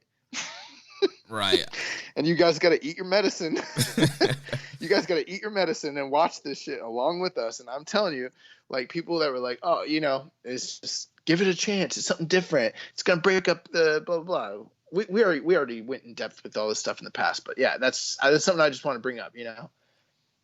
Yeah, so let's move on to the next stipulation here. So Toru Yano and Bushi will square off in the 2-count pinfall match, which was Yano's stipulation. You know, Bushi had proposed the 5-count count-out match, and so Yano's suggestion won 57.2% to 42.8%. Again, this is, and you know what? I'll tell you what. These stipulations actually go along with the little undercurrent mini feud that these two have had over the past few months, but the stipulations should have been reversed. It makes no sense for Bushi to propose a 5-count count-out match. He's not the guy that gets people counted out. Yano is, you know? Right. And that doesn't make sense. Bushi is the junior who's going to have a much tougher time pinning Yano. So Bushi and, you know, juniors easily get 2 counts in pinfalls, but not 3 counts. The advantage would have gone to Bushi had they done a 2-count match. Right. Or at least the semblance of one. With Yano, who is a master of getting people counted out, he should have proposed the 5 count out match. But instead, they did it backwards, and it doesn't fit either of their characters. That's my only real complaint. I'm fine with this, though. Yeah, you know, if Bushi was going to do some kind of count-out stipulation, he should have done no count-out, because that way... Oh, yeah. Yano could have tied him up, and Yano would have, you know, gone to the ring until the ref started counting. The ref would have been like, no, I'm not counting. There's no count-outs. Like, you have to pin him. Here's the other thing, too, is both of these guys have pinned each other in the past, you know? Right. So I know it's kind of stepping on the toes of, say, freaking Sho and Sonata, but since they both pinned one another, what if, I don't know, they're both tricksters, but what if one of them had said no pinfalls? You know, right. That could have been the option or something. But yeah, one of them should have been able to say no countouts, you know. That would have made sense too. I think everything that we suggested makes more sense than what they actually ended up suggesting, which shows me that, like, I don't even know if the wrestlers totally got the concept of what this is. Dude, you know, I don't think they did either. Because let's talk about the next one. You know what it reminds me of? It reminds me of, like, when, I don't know if this ever happened to you, but, like, you're a little kid and you, like, want to play a game with other kids, and you came up with the rules yourself, and now they're coming over to play, and you've only explained it to them once. You're like, all right, now let's play.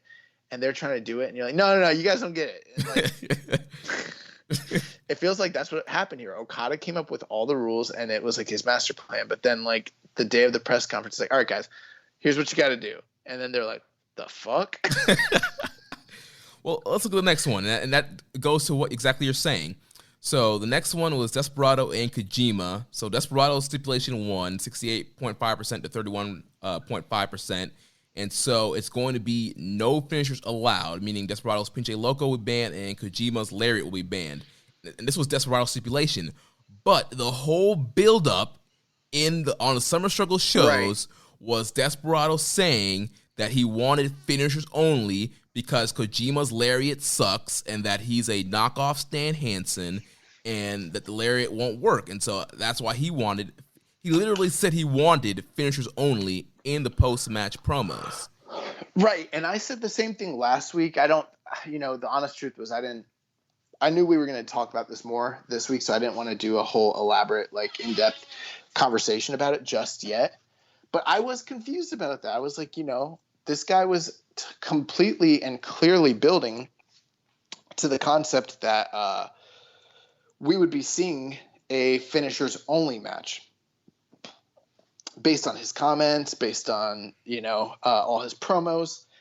And then the day of, from what I understand, I didn't watch the actual, what's it called? The press conference. But once I heard what happened, it makes more sense. Apparently, from the way it was explained to me, was that Desperado was like, we're doing finishers only. And then, like, Kojima's like, I want finishers only.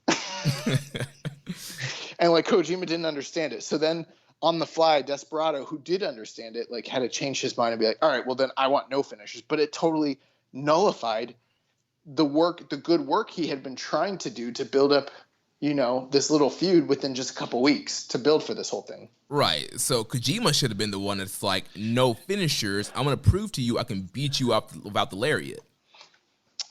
I don't even know why. I mean, the reality is they were both focusing on finishers because they had no real angle, because this whole tournament was hot-shotted on short notice, and these two guys never worked together in any meaningful way and had no history and had no actual angle.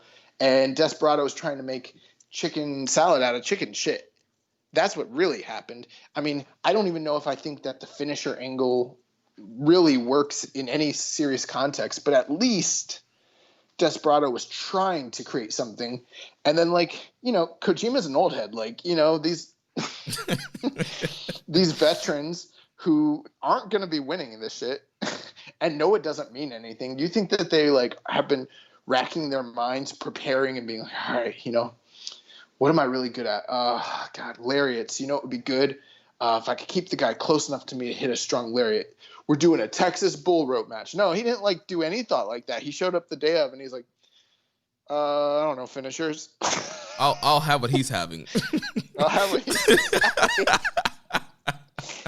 And it's weird. Is like, the funny thing is, like, we'll talk about it here in a second, but Sho and Sonata did the same thing, but, like, no one corrected them, so they just let them have the same stipulation. At least Desperado was like, that would have really fucked it up if Desperado didn't change it on the fly. Right. And then, like, there's no voting for either of these matches. And that's another thing is, like, no one necessarily said that two guys couldn't pick the same stipulation. That's like kind of an oversight. That should have been a rule in the hypothetical, super convoluted rules that they came up with. They should have been able to say, you can pick any stipulation you want, but you can't have the same stipulation. They should have forced the guys to have a vote, Right. But then, and the hard thing is, like, all right, if two guys want the same one, then who gets to pick the one they want? I don't know. Whoever's the A side. The guy who gets paid more and who's more popular. I don't know. Yeah, and then you mentioned, with Sho and Sonata, there was no fan voting because Sho, like Desperado, the whole tournament, the whole tour, he's building up this submission thing. He's been winning with submissions, putting over the fact that, he lost Sonata the first time by the skull end, and he wants to prove that he can tap Sonata out. So he did this whole great build on why he should get a submission match and for picking submission match. And then Sonata was just like, sure, that sounds good. Yeah, well, I want submission too. But he didn't. What was his thing? He didn't really say no submissions. He said no pinfalls. Yeah, he's like, no pinfalls.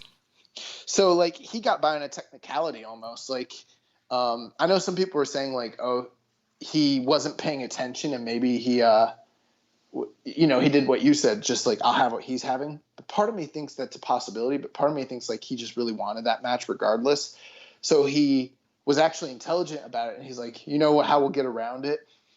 No pinfalls. Because wink, wink, it's kind of the same thing. It'd be like if you're like, I want a falls count anywhere match, and then I was like, you know what I want? A street fight.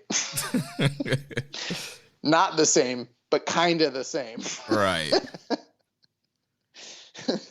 And and so nobody got to vote for that one. So that also kind of like undid the entire purpose of one of the cool, interesting, aspects of this thing. Oh, it's different because the fans are going to have a say. We're going to interact. And then Sonata was like, nah, Not today. y'all marks ain't picking my match. So that's what we have coming up. Those are the stipulations. Those are the ones that went out. Here's my final thoughts, I guess, on some of this. I'm not excited for any of those stipulations. I'm not excited for...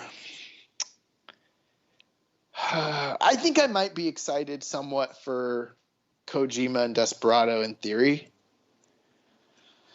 But not really. Like, I actually think the way that this built and the actual stipulations hampered my excitement for just the idea of those two guys going at it. Right. Like, I think they'll have a fine match, but yeah, the build kind of got ruined. But when I look at who's involved in this, is there any way that anybody other than Okada even has slightly a fighting chance at winning this shit? I mean, I'd be very surprised if anybody won this provisional title besides Okada. Okay, all booking aside, all logic aside, book to me right now the top four-way match that you think would be really, really good at Jingu Stadium. Just trying to base it off of like what will get the most, like the best match quality. Yeah, you're a stars rating, Mark. Give me what could hypothetically on paper produce like the most exciting, like, you know, star ratings match that you could possibly envision out of this. And then once you do that, tell me what you think the realistic outcome of a four-way match. Keep in mind, I don't think that there has ever been there has. There was that one junior four-way at Wrestle Kingdom. But there's hardly ever been four-ways in New Japan. This might be like the second one ever. Like, how good is a four-way between these guys going to actually be? Like, give me your most exciting matchup, and then tell me what kind of expectation you have for star ratings-wise, realistically. Okay, so if I was booking this and I was trying to get the highest star rating possible, the highest work rate match possible. I'd go Okada over Yujiro. I would go Sho over Sonata. I'd go Despy over Kojima. And then I'd probably, I guess Yano over Bushi.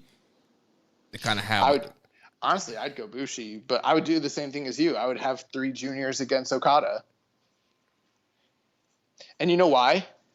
Why? Because as much as I enjoy the work of Sonata and, you know, I'm entertained by Yano, and as much of a legend I think Kojima is, I just don't see any of them like putting in a really strong, great, compelling performance against Okada on that night. But I know that those 3 juniors will at least bust their ass. That's exactly what I was thinking. I'm like, Sho's going to go out there and kill it. Despy's going to try and kill it. And the one that I picked Yano is just because, you know, you have somebody there who's doing, you know, quick pinfalls and, you know. Yeah, and yeah, but at the same time, he's also going to do some of those tropey comedy spots that people either hate or love, you know? Right, yeah. So, I mean, but then at the end of the day, okay, like, what is your realistic expectation for, and I know starting isn't everything, but it is something for how good this tournament could potentially be. How good could that match really realistically be? So if it was Okada versus Sho versus Despy versus Bushi. Yeah. I mean, if they're working, it's a fatal 4-way that's good. I mean, I would say 4 stars probably. 4 stars max. Yeah. And we're talking everything going perfect, as good as it possibly could be. Like, and that would be your best case scenario. And that would be not a bad thing necessarily, but that would be a 4-star match in spite of every negative involved with this entire terrible project, you know? Right. But I think what's more realistic is we're going to end up with like something that's sub 3.5. It's so weird. Like, why are we spending all this time on this shit? Why this is the best thing we could have found for Okada in this time? Like, yeah, I don't get this. Yeah, it's really weird. And you know, I know that people think we're being negative, being down on it, and like writing it off, but they're just proving every concern we had right. The more that this plays out, I mean, we'll see how the matches go, but the longer this has gone on, the more I feel like we've been vindicated in our initial knee-jerk reactions to this. Yeah.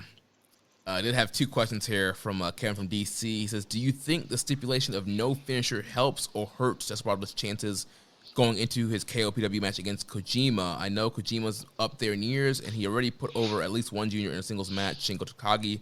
However, we all know that Takagi subsequently moved up to heavyweight, and more importantly, Despi is not in Shingo's league. How do you see this match playing out? I wouldn't say that Despi's not in. What did he say? Despi's not in Shingo's league? Yeah. Oh, yeah, that's true. There is an argument that the no finishers could actually help him. Because when juniors typically beat a heavyweight, it's usually going to happen, unless they're really, really, really putting that junior over strong, it's usually going to happen off a roll-up. And if the biggest weapon of Kojima is his Western Lariat, you got to figure that increases the survival rates and creates more opportunities for a pinfall opportunity for Desperado. That's just my thinking. I mean, am I wrong in that, or what do you think? Yeah, I'm right there with you. I think no finisher is going to help. I think Despi's going to win this. I think it's going to be some kind of low blow, roll up kind of situation, or you know what? Even ref goes down, he ends up hitting Pinche Loco, and pins Kojima, and the ref wakes up and makes a count. He's going to cheat somehow and utilize not being able to hit with the lariat to get the win. Yeah. So Kevin from DC, his second question, he says, another KLPW match sees Toru Yano take on Bushi in a 2-count pinfall match. Now, my first thought was this was going to take an already short, terrible Yano match and make it even shorter and more terrible. Something else came up that I hadn't known about or considered. On a recent Wrestling Observer Radio, Uncle Dave talked about how Joshi wrestling in the 1990s, including All Japan women, would often use a stipulation to bring the levels of drama and excitement to near stratospheric levels. Since the women had the abilities and stamina to work this style, the matches were frequently awesome. So with that said, do either of you have any experience watching matches of this style before, or do you give Bushi a chance to avoid defeat? I would say I think between the two of us, I have more experience watching classic Joshi than, say, Jeremy does. But I wouldn't in any way consider myself an expert in that regard, honestly. So I can't say I've ever seen any sort of 2-count pinfall matches with any of the ladies of, AJW or anything like that. But I can see on paper how this might be exciting. I mean, either situation I think is actually not a terrible stip. As we said earlier, I didn't bury the stipulations. I buried the logic of who suggested them. But I mean, a 5-count is a pretty short ring out, and a 2-count obviously is something that happens a million times in a match. So it does create the propensity for there to be a very short, exciting, fun match. And given the fact that it's two tricksters like Yano and Bushi, it actually gives an out to whoever the loser is, because the stipulation is kind of making it easier for whoever's going to win. And I don't think it's going to be a terrible match. I think it's not going to be a great match, but it will probably be a funny match. Right. Yeah, it probably will end up being pretty funny.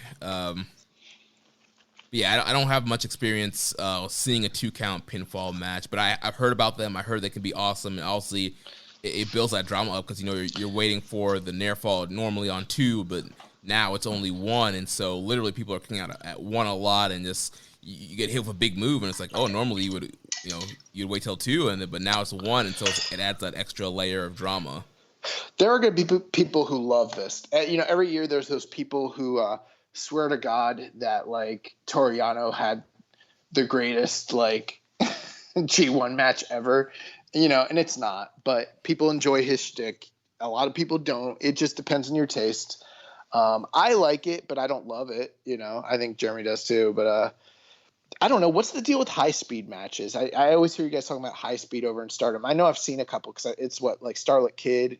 Starlight Kid is the big star in that division, right? Or she was? Yeah, I believe Azumi is the current high speed champion right now. She just won it off of Riho. So what is it? It's like a 10-minute match, right? Yeah, I believe it's 10-minute time limit. So, I mean, that's kind of, in a certain sense, almost feels like a spiritual similar or successor to the idea of a 2 pinfall count match, something that's very fast and, I could see that being good. I just don't think these guys will have. I think it's going to be pretty much a comedy match. Right. Now, if as far as, work rate match, I think if you had like two juniors, like if you had like Hiromu and Ishimori in here doing a 2-count pinfall, like I think that would be like a really compelling, really entertaining, really fast paced, and kind of like a high speed match that you would see. End of the day, Bushi has pinned Yano this year. He's also pinned Zack Sabre Jr. So he's pinned 2 heavyweights with 3-count matches. So I think he has all the ability in the world to get a 2-count over Yano. But Yano is the master of the, dick punch and low blow and roll up. So anything's possible here. Yeah. So the winners of those matches will be facing off in a fatal 4-way at Summer Struggle in Jingu. So now let's take a look at that card and do a little preview and predictions for that. So starting at the beginning of the card here, before you start, I just want to say my preview and prediction is right now we got 6 matches announced. Given how every single match has a story, has stakes, and has a build and a background, and it's going to be in the front of the largest audience that we've had since February, in the middle of a pandemic, in a historic field like Jingu Stadium, outdoors, the ambiance, the atmosphere. This is the second biggest New Japan show of the year, and probably will remain that way throughout the whole year. And if they play their cards right, we could be looking at a literal show of the year contender. Yeah, from top to bottom, I think this is a pretty good card on paper, and I'm actually pretty excited for this show overall. So show's going to be kicking off with the heel master, Yoshinobu Kanemaru, taking on the Grand Master, Master Wato. So we know Wato made his big debut. He defeated Doki from Suzuki-gun, and then Kanemaru jumped him, and then this whole build in Summer Struggle, we've had Wato and Kanemaru feuding. Interesting fact here. This will be one of the very few true junior style matches we've had this entire year with New Japan, especially in Japan proper. So this kind of has that going for it. I'm hoping that this will play out better than the Doki Wato match. Not that that was bad in any way, but that was more of a showcase match for Wato. But because it's on first, it feels like it has all the potential in the world to simply be another showcase match for Master Wato in trying to get him over. Yeah, I definitely kind of have that feeling. Typically these cards would open with some kind of, young lion match or young lions against veterans kind of matchup here. And so I definitely feel like this match might be kind of paced like that, and where Wato is going to be, like you mentioned, they're trying to get Wato over right now. And so I could see this being not very long and Wato just kind of hitting his greatest hits and taking out Kanemaru. Well, let's hope he hits them properly, because there's been some mishaps and some miscues. I think we're both impressed with Wato, but I'd like to see him be a little safer in the ring and more crisp and accurate in what he's doing. But Kanemaru is one of the great pros of the junior division. He doesn't get enough credit for how good he actually is. He might not be the most exciting guy anymore, but I mean, to be a vet and carry a pretty fresh guy, fresh off excursion like Wato, to a pretty good match. I think Kanemaru is definitely the right guy to do that. He's up to the task. Definitely, yeah. So, yeah, I think overall it should be a very fun opener, good way to kick off the card and get Wato over here. And I think that match will be pretty good. I'm going to ride with you. I think Wato gets the big win there. If he doesn't, for some reason, I think that leads to further matches between him and the freaking Suzuki-gun. But at this point, he's gone through Doki. Next is Kanemaru. Something kind of tells me there's a good chance that we might end up with Wato against Desperado after this. That's what I'm thinking. Yeah, he's kind of working his way up the juniors of Suzuki-gun. Another interesting thought, just before we move on, we don't really know the status of the junior titles. Obviously, it's going to be – Yo is not coming back anytime soon, so they're kind of just waiting until the time frame runs out before they actually strip Sho and Yo of the titles. And there is a chance. I'm going to make my first prediction here. Wato wins, leads to some sort of post-match beatdown and situation with Kanemaru and Desperado. And then maybe we get some other junior that's out there. I mean, can you think of someone who could come to Wato's aid from maybe, say, Taguchi? And then that leads to your top two teams to potentially vie for the junior title down the road. Yeah, that could work. We've seen Tenzan kind of take Wato under his wing, and Tenzan often teams with Taguchi. So yeah, I could see Tenzan kind of bringing Taguchi into the fold and kind of having him come out to help Wato.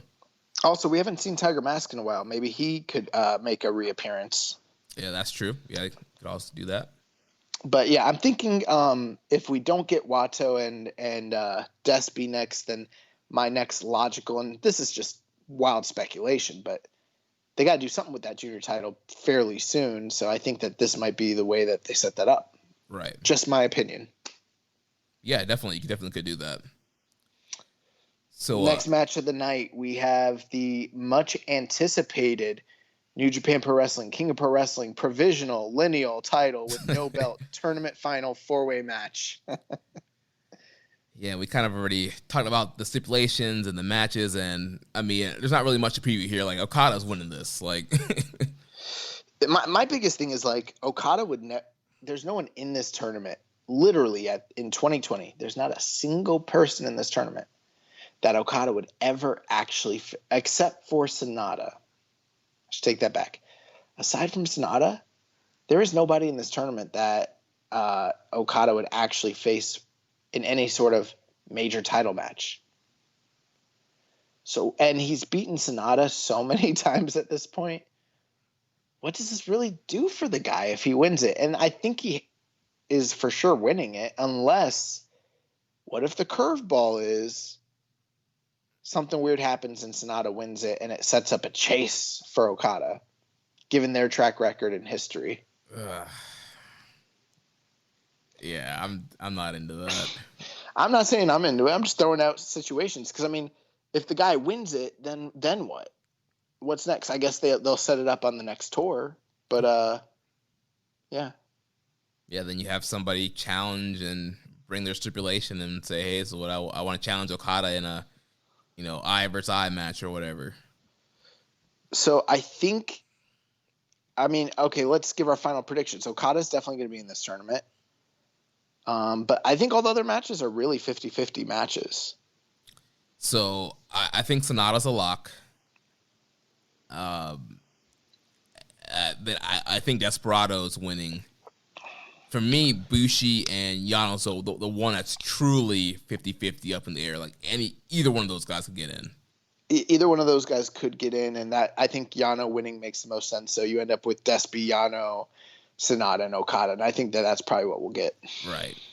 And so from those four, it's either going to be, at least I would think it'd be Okada, Sonata, or you make this title totally goofy and Yano wins it, and it's Yano's kind of funny thing that he does the rest of the year, and he does. Then it's really DDT. Then it's the 24/7 title, and you can throw this shit in the garbage fire bin because it's a garbage dumpster fire. Right.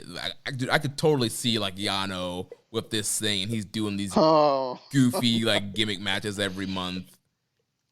Oh my god. Yeah, that hurt my heart to hear that. I would actually like this match if it was an elimination match, because I always find 4-ways to be more compelling when it's elimination style. I don't really like the 4-way where one guy picks up the win and then it's out for everybody. You like the 4-way dance. I like the 4-way dance from ECW.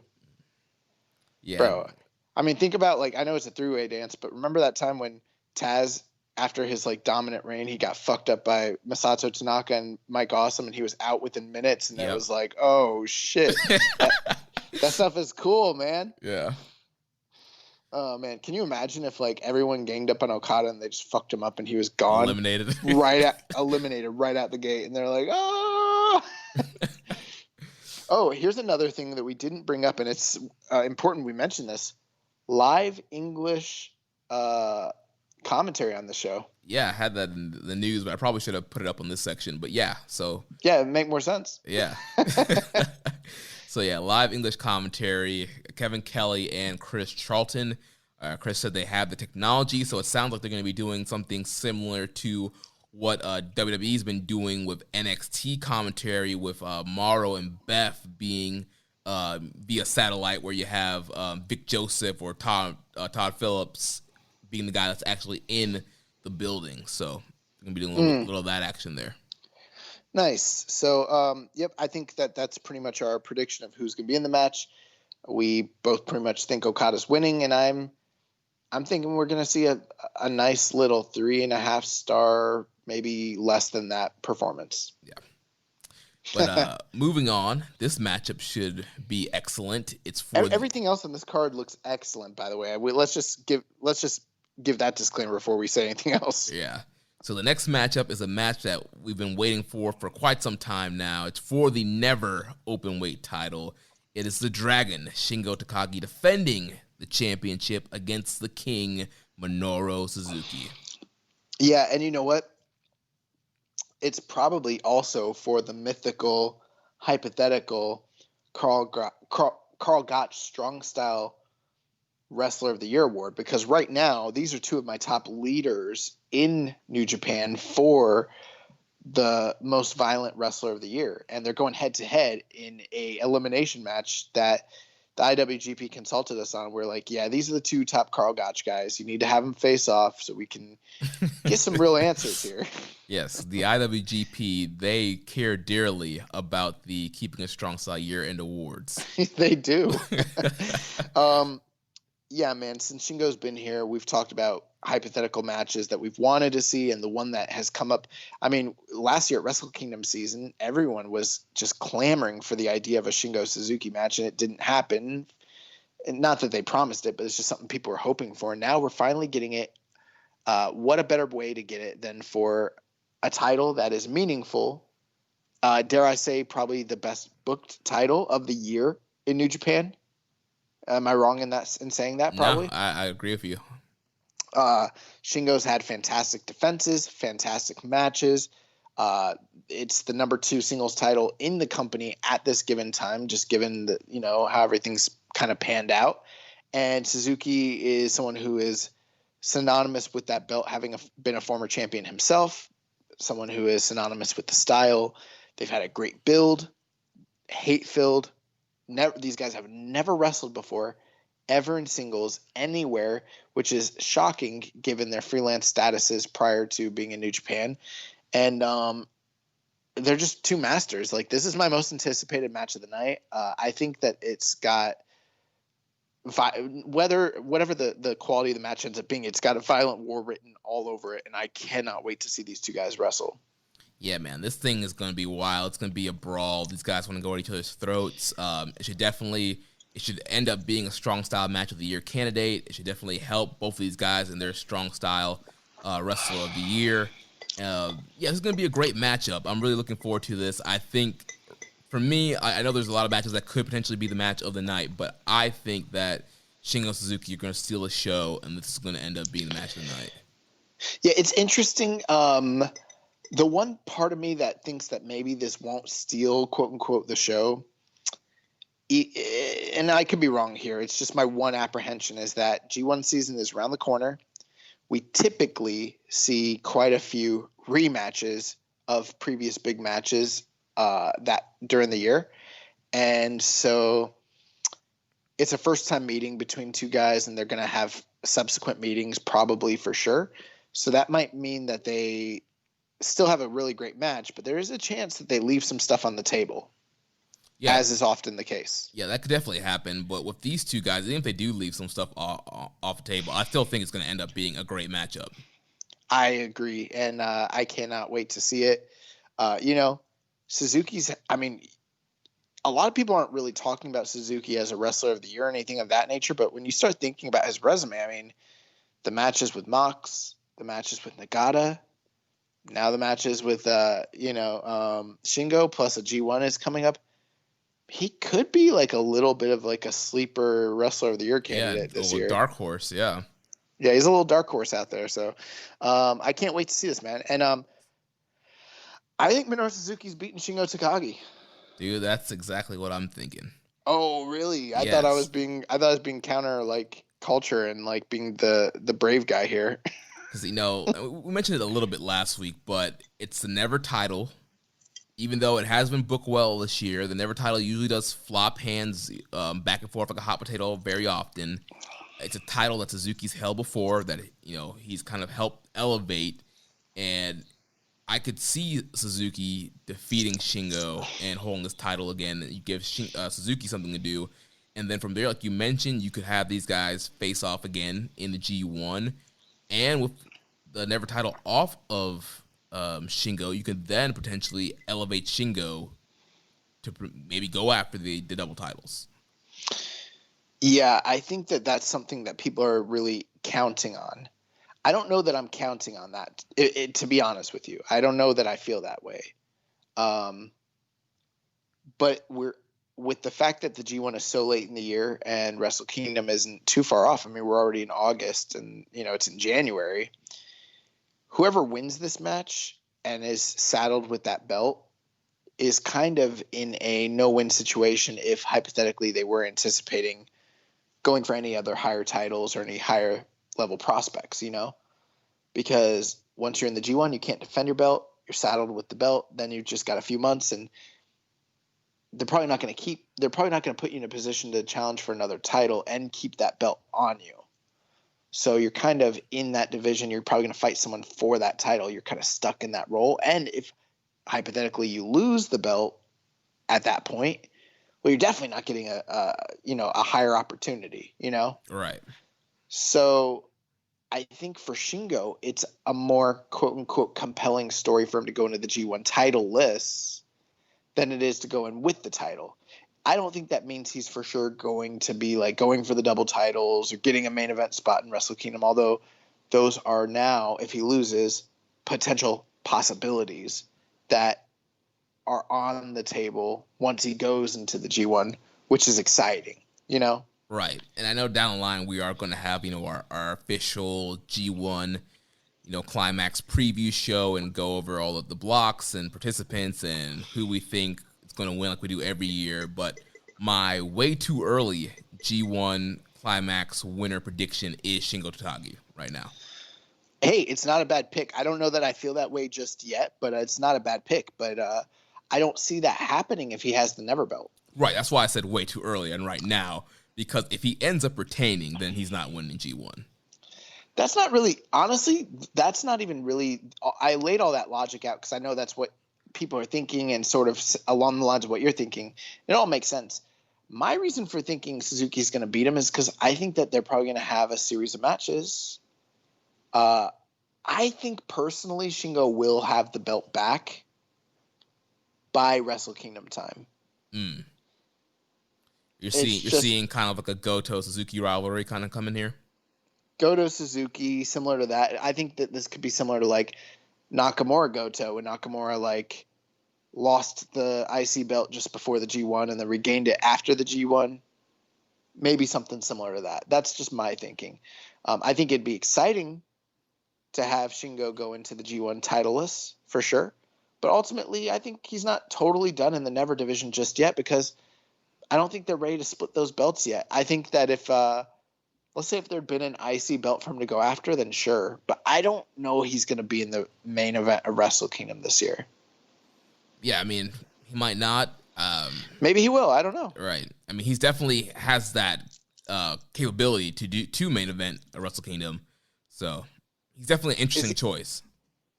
And, this year, because they're going to have to outdo last year, they're going to have to do 3 nights of Tokyo Dome. So is he going to be ready for 3 main events? I don't know. But, yeah, I can't wait for this match. And, I think we both got Suzuki taking it. So we'll see if we're right on that. Yeah.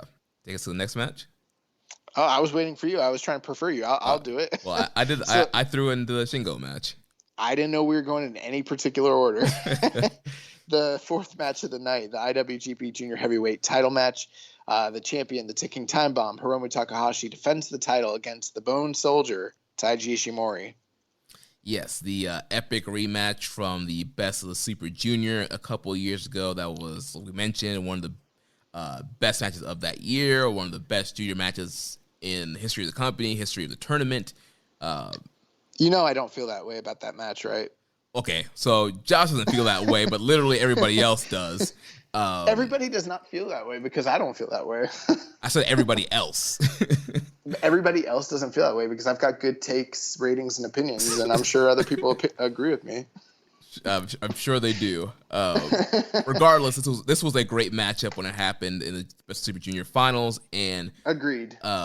I think it could be a great matchup here on this night. It's going to give Shingo and Suzuki some competition for match of the night, and it could potentially end up being the match of the night and end up being the one that ends up stealing the show.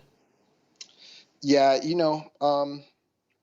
this is another match where I think that there is a very good possibility of a title change. Yeah, I am also, we're in sync here. We didn't talk about our predictions ahead of time, but I'm also thinking that Taiji Ishimori will be taking the junior title from Hiromu. The junior title has kind of been, stuck in flux here, coming back with Hiromu being in the New Japan Cup and, facing off against heavyweights and then main eventing Sengoku Lord against Evil. He really hasn't been focusing on the junior division, so I think you kind of need to freshen things up and inject some, life in the division by having Ishimori lift the belt off of him, and then they can go back and forth.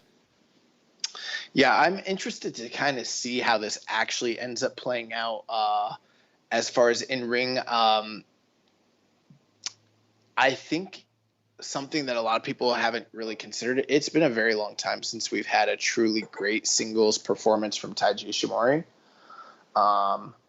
I think the closest you could probably point to, in my opinion, is like last year's Super Juniors when he got injured in that match with Shingo.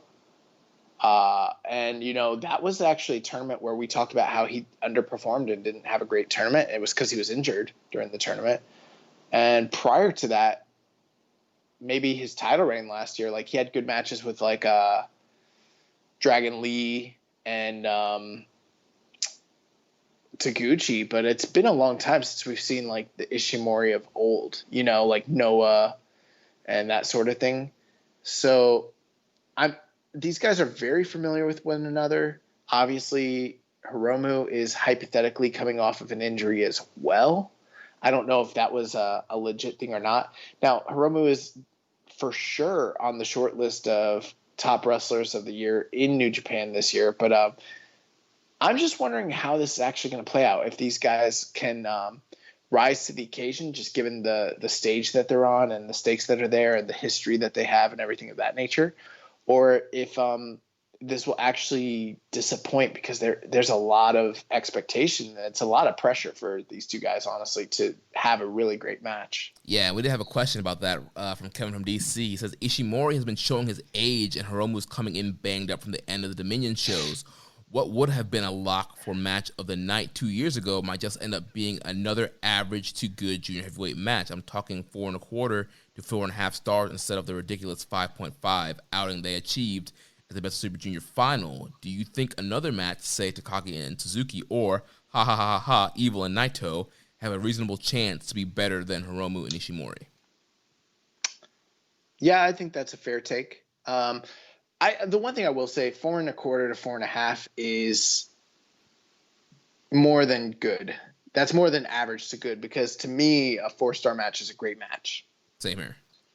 So I would say if they go out there and they have a 4.25 to 4.5 star match, then they have entertained us and over-delivered.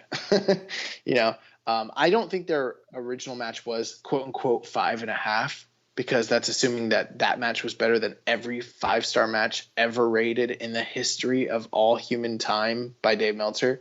It's just not true. I didn't even think it was the best junior match of that year. I liked Will Ospreay and Marty Scurll, the match where like Will Ospreay almost died that year, better, just slightly. But it's a great match. It's a really great match, but it's not 5.5. Yeah, Josh doesn't subscribe to the above 5-star ratings.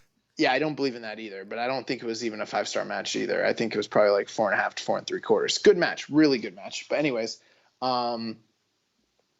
I think that they'll have a good match, a really good match, maybe even great. But yeah, it's definitely possible that some other match might outdo them. One he didn't mention is we'll talk about here in the next little bit. I think the tag team match could over deliver possibly. I'm not betting on it, but it's anything's. That's another match that's probably gonna be really good too.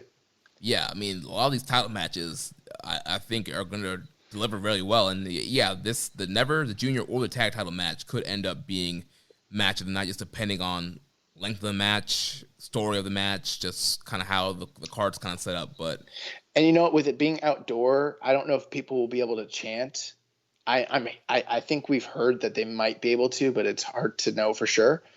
But let's just assume they could. That might actually really change the complexion and atmosphere of the main event as well, because there is, hypothetically, we don't know this for a fact, but it seems like there should be a lot of heat going into Evil versus Naito, and that could actually really elevate that match too. You just, as much as I've complained about Evil's reign and run, it's not like the guy's never risen to an occasion at some point in his career. He has at some points, and this might be a good time for him to finally do it this year.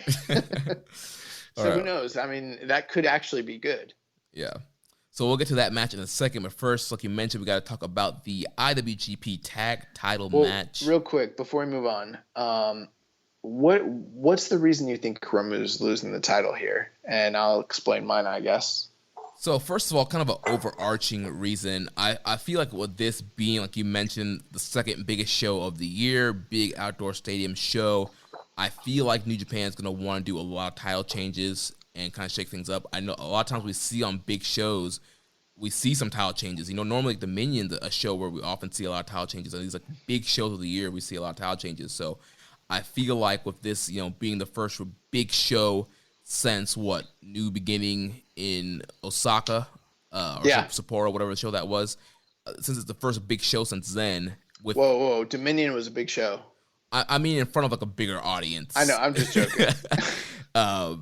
I feel like they're gonna want to, please the crowd, do some title changes and shake some things up. So overarching, that's why I feel like a lot of titles could potentially change hands this night. And like I mentioned with the junior title situation, Hiromu hasn't really been focused on the junior title situation. And so I think, honestly, I mean, there's Desperado, but I feel like Hiromu and Ishimori are like the top two guys right now that are currently in Japan. And so if Hiromu defeats Ishimori, then what's next? Like, yeah, he could face Desperado. Right. Then he faces Desperado. Like, either Desperado has to beat him, or if he beats Desperado, then what? Like, who does he go? Like, does he, does Kanemaru? Does he face Wato? Like, there's not really a lot of, like, compelling options or stories to do if Hiromu just retains and beats Ishimori. I feel it's more compelling if Ishimori wins, and then you can set up a rematch and potentially give it back to Hiromu, or you have Ishimori run with it for a little bit. And I know they've been teasing Hiromu being elevated to heavyweight. You could, and with G1 coming up, you could have Hiromu end up being in the G1 as well. So there's a lot of different reasons why you could take the belt off of Hiromu here. Man, you did a great job really recapping almost everything I wanted to say. So thanks for stepping on my toes. No, I'm just playing. I agree with everything you said. And, I would say take most of the things I said about Shingo and his title reign and the reasons I think that they might take the title off him and copy and paste it here, because you brought up a great point. The G1's coming up. There's a really good possibility, especially since there's no Super Juniors, that Hiromu will be in that tournament. Now, the difference here, having the junior title doesn't completely exclude you from potentially winning it. In fact, that would be a historic thing. That is a possibility. Right. Yeah, I know guys like Prince Devitt have been in G1 with the junior title. Right. But in general, if you have the junior title, it usually does mean that you have no chance of winning this thing. Most of those guys don't do so hot. Look at Will Ospreay last year. But if he doesn't have the title, it might create a better chance for him going far in the tournament or even winning it. And then also, B, it keeps the division alive and active while he's in the tournament. Maybe, like you mentioned, what is next for him? Well, I think what's next for him is he's going to be in the G1 for sure. So then what's next for the title? Well, if he's in the tournament, nothing. But if he loses it to Ishimori, maybe something at least. Right. So that's my thinking. And then everything else you mentioned, I completely agree with. I think you pretty much touched all the proper points there. Nice. So anything else on this matchup? I'm really looking forward to it, and I hope they come out unscathed, because they're both madmen and they do a lot of crazy shit to entertain us for our benefit. So I hope they both end up coming out healthy and in good health, and I hope the match is great, and I can't wait to see it. Yeah, I'm just hoping. I think it's gonna be really historic. I was hoping it's better than Kushida and Ishimori. It definitely will. So moving on to the next matchup here, the semi-main event of the evening for the IWGP Heavyweight Tag Team titles. We have the current champions, the Dangerous Tekkers, Taichi and Zack Sabre Jr., taking on Golden Ace, Hiroshi Tanahashi, and Kota Ibushi. Yeah. Do you have any backstory on the build here? Because I'm almost to the point where I know the story, but I almost can't even really keep up with what's happened here. It just kind of seems like wash, rinse, repeat for the most part. Yeah, so kind of the quick recap. So also we had Golden Aces as the tag team champions. They end up losing the titles to Dangerous Tekkers, and we kind of see this little rift going on between Ibushi and Tanahashi. All the multi-man matches they've had, Tanahashi ends up losing or being laid out, and Ibushi, kind of being disappointed and upset in Tanahashi for not, performing better. And then on this kind of last part of the tour, you had Taichi and Zack Sabre wanting Ibushi to join Suzuki-gun and telling him to turn his back on Tanahashi. And there was the angle where they set him up to give him the Kamigoye. He thought about it, but he didn't do it, and they had jumped him. And all those kind of backstage promos of Tanahashi crying and letting Ibushi down. And then we finally got the matchup where it was in the 6-man tournament. Tanahashi gets the win. They eliminate Dangerous Tekkers out of the tournament. Their whole goal was to pin one of those guys to get a rematch, and so they pinned Tanahashi. I believe it was Sabre or Taichi. I can't remember which one he pinned. He pinned one of those guys. They got the rematch. Tanahashi's telling Ibushi, I'm not the god that I used to be. You're the new god now, but I'm still going to try my hardest for us to get the titles back. So that's kind of where we're at right now going into this matchup. Yeah, and it's funny. Earlier this year, it seems like a lifetime ago, but before the pandemic, we did a podcast, you, myself, as well as Chris Samsa, and we spent a long time discussing the tag team division, what it kind of meant having the Golden Aces there. They had just recently taken the titles off of GOD, and I had some complaints at the time about all of this, because I was like, they're coming out to Tanahashi's music, and in that match, Ibushi was sleeping on the outside or something, and Tanahashi was outnumbered, and then he still beat both guys single-handedly. And I was like, why is Ibushi got his ass beat 2 nights in a row in the Tokyo Dome, got relegated to a tag situation with Tanahashi, and then they don't come out to his music.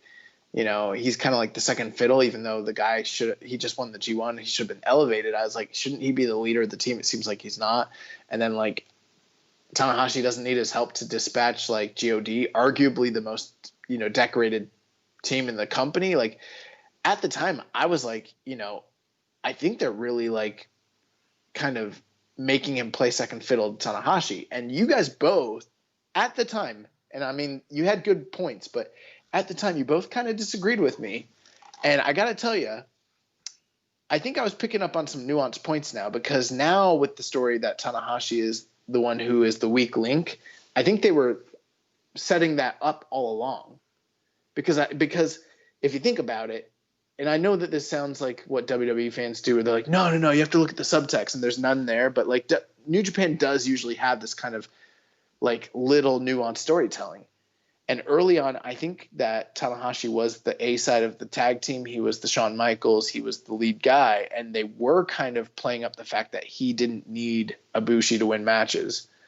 But now that he's the guy who's become the weak link, I think the whole entire point of this entire story has been to elevate Ibushi. And now he needs to become the god. He needs to be the lead guy. Tanahashi's got broken down ankle, or, elbows and knees and back and neck, and he's breaking down. And like, it's time for Ibushi to rise up, and like, he's going to carry Tanahashi to maybe, I don't know if it's here, but to carry these titles. And, you know, this is the catalyst for maybe Tanahashi passing the torch over to Ibushi. Yeah, that's definitely, you could say that's the story that they've been telling the whole time. It's kind of hard to tell, obviously, with the pandemic. And like you mentioned, pre-COVID, it is. Pre-COVID, the whole storyline was kind of flipped where, like you mentioned, yeah, Tanahashi was an A guy, Ibushi was on a losing streak, and, you know, it seems like Ibushi was just happy to team with his idol. Bro, that's the thing I left out. I was like, I know I forgot to say something here, but that's the other point. He was just happy to team with his idol. Right, and that's kind of like the point. I think that's kind of what Chris and I were using to kind of defend this. Like, yeah, he's just happy to be with, you know, Tanahashi. He doesn't care about, you know, trying to break out right now. He's teaming with his idol, and they're going after tag titles, and they win the titles. But little did we know, we were all saying the same thing if you really think about it. Because I'm like, well, he's playing second fiddle because he's just happy to team with his idol. And you guys are like, no, it's a good thing. He's happy to team with his idol. They're the Golden Aces. They fucking rule. But then, like, that happiness, once they started losing, turned into resentment and frustration. Right. And you're right. We don't know what would have happened had there not been COVID. I agree with that. I think they could have totally switched things, but, you know, we don't know. All we can go off of is what we have in front of us. And the way it seems is that the story, a lot of people thought that this was going to be like this revival for tag team wrestling in New Japan. And maybe it could have been, but because they don't have tag teams there, it kind of more seems like this is just a catalyst for Ibushi in a sense. Yeah. It's just kind of a different story, a kind of a way to get him out of that. You know, he lost 2 nights in the Tokyo Dome. He had been losing kind of until he teamed with Tanahashi. So it's kind of a way to do something with him, a creative way to do something with somebody that's kind of out of the title picture and to build them up. And in a way, that might actually qualify this to be one of the better stories that they've told this year across the board. There have been times where I've been frustrated with it, but it's mainly because we're maniacs who are watching all the Road 2 shows. So, but if you didn't watch all the Road 2 shows, if you just simply, let's say you made a Chris Monticello style YouTube video, you know, or like a show buckle style video, and you just talked about a couple of the big individual matches and the breakdown of the matches, the breakdown of the story, and the backstage stuff that's happened, you'd probably end up having a really fantastic YouTube video that would get a ton of downloads until, you know, TV Asahi discovered it and then canceled your entire channel. But you honestly, like, this is in serious contention for feud of the year, not just based off of the quality of the matches, but based off the storytelling that they've done. And it has also elevated guys like Taichi and Zack Sabre, as well as kind of rehabbed, you know, a Ibushi after he lost those 2 big matches in the Dome. Yeah, and looking at the questions here, we kind of stepped on Oscar Rooney's question, kind of talked about it. He asked, is the team of Golden Ace a way to elevate Ibushi instead of creating a strong tag team division? Yeah, I said exactly what he said. Yeah. Yeah, and so now the prediction. This one is kind of hard. I feel like out of all title match, well, I guess the never title match is kind of a 50-50 shot as well, but I feel like this one's really like, it could go either way. Well, you brought up a great point on the last match. You mentioned how they tend to do a lot of title changes during big matches like this. I see it going one of 2 ways, if you want my honest opinion. One, I guess you don't want my dishonest opinion. That would not be good. It's one of those things people say that they probably shouldn't say. But number one, it's like Dangerous Techers lose, Golden Aces regain the belts. Great. You know, it's sort of like everything's come full circle. Kota Ibushi has become the god that Tanahashi wanted to. Everything's happy. Then you got to ask yourself, what's next? Well, G1's next, so I guess the tag team division can kind of just sit and rest and chill until they hypothetically build a new title match out of the G1. That is definitely a possibility. But you know what I think's a stronger possibility? Dangerous Techers retaining. Dangerous Techers retain. Golden Aces lose. I don't see necessarily a quote-unquote heel turn for either of these guys, but given the history between Ibushi and Tanahashi, this could breed some serious resentment and hostility because maybe Ibushi did hold up his end of the bargain and maybe he did rise to the occasion and maybe Tanahashi couldn't cut the mustard. And then that creates serious tension between those two guys going into the G1, and they end up in the same block. But this time they're not partners. This time they're former partners who have animosity with one another, and everything's up in the air, and there's heartbreak and despair. That sounds more like Gato's booking than the other one does, if you want my honest opinion, especially since I think they're changing some other titles here. So I'm going to take the edgier choice here. I think a lot of people think Golden Aces are retaining, and I did previously, but now that I see the story they've told, I think the Dangerous Tekkers are retaining. And so here's kind of why I think Dangerous Tekkers are retaining also. So like you mentioned, we're talking about all these matches and title change. So you have, so we're saying that the Never title could change hands. So let's say Never title changes hands, Junior title changes hands, and then you have the Tag title changes hands, and it's like, are they really gonna flip the belt on the main event? It's kind of maybe too predictable. But if you have two title changes and then the one title retains right before the big title match, the heavyweight title match, you're like, oh, one title retain. Like, are they gonna go for another retention right after that or another title change? So it kind of shakes things up a little bit. That's true. But one thing I want to point out, and maybe I'm historically inaccurate, I'm just going off my basic memory. The year when Kenny Omega took the belt off of Okada, they flipped every title prior to that match. Right. And so they do have a track, although that was rare.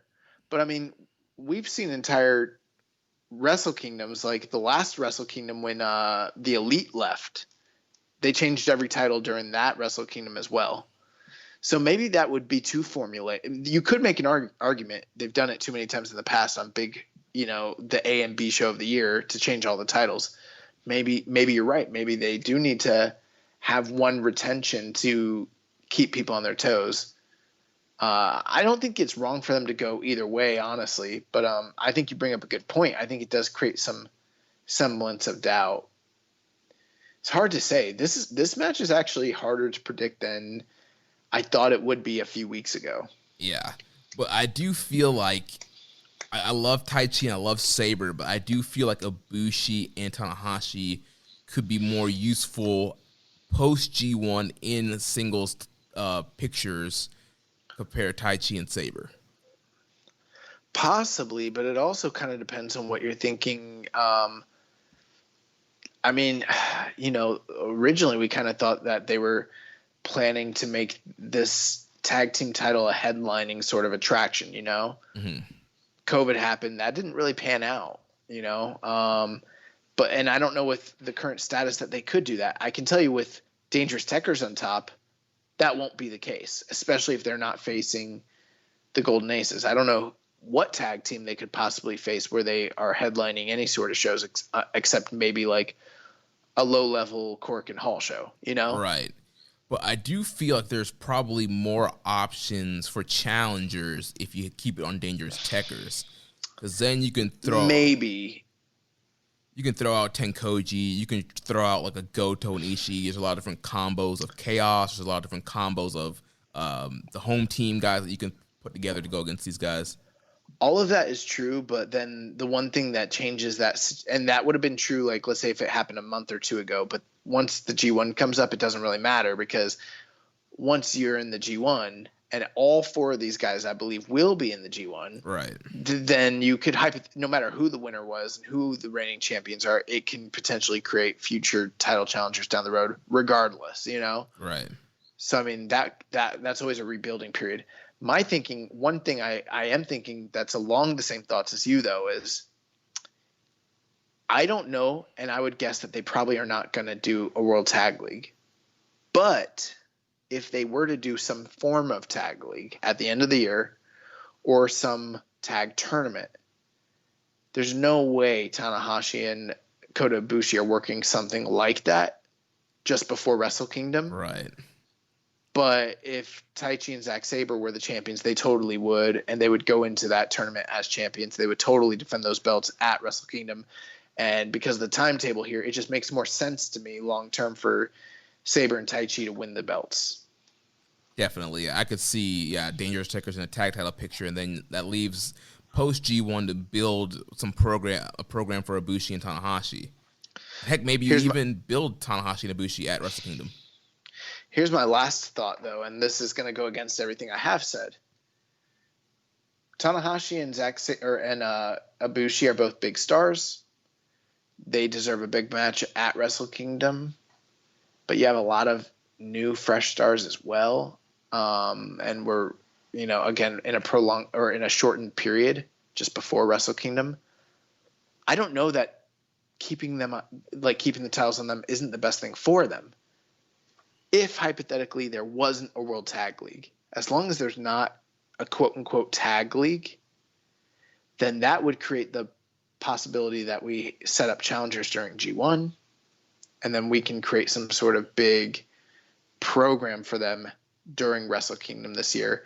Gives them a meaningful place on the card, and it creates open opportunity for other guys like Will Ospreay or like Zack Sabre or Shingo or whoever it might be that you want to elevate on the card and, give big singles matches to this year once you have Tanahashi and Ibushi in a tag role. That's the one positive you have there.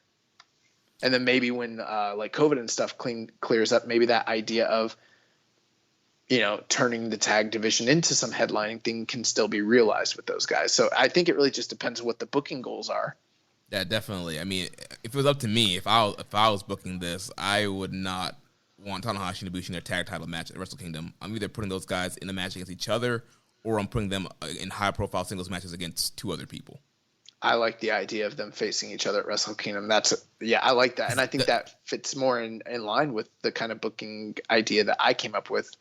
I wouldn't say came up with, but that I'm thinking of. Right. When it comes to, it reminds me of when Brett and Owen had some tension going into Royal Rumble 94. And then just before their match with the Quebecers, they're like, everything's good. We're back together, stronger than ever. We worked it out. We're brothers. We can get through anything, yada, yada. And then who was the one who, I never drew these parallels until just right now. I'm starting to blow my mind. Who was the one with the injury in that match that cost them the title shot? Brett. And Brett reminds me of Tanahashi in so many ways. So, what if hypothetically, Ibushi is sort of playing like a quasi Owen Hart in this version, where this guy's supposed to be his mentor and his leader and his guide, but he's kind of holding him back, and he's always been in his shadow. So now he's got to surpass him and get past his shadow. And what happened? What opened WrestleMania 10? Brett versus Owen in one of the greatest WrestleMania matches of all time. Bro, Ibushi and Tanahashi are fighting at Wrestle Kingdom this year. Dude, yeah, that's the perfect way to, crescendo the story. You finally have, also they faced off in the G1 finals, but you have this big Wrestle Kingdom match where Ibushi's facing off against his idol. This is the moment. You beat Tanahashi at Wrestle Kingdom, then you are now the freaking man, and now you can go off, and 2021 could be Ibushi's year. Except for at Wrestle Kingdom 10, or not Wrestle Kingdom, at WrestleMania 10, Owen Hart thought that that's what happened, but then later in the night, Bret Hart won the world title, so he wasn't really the man.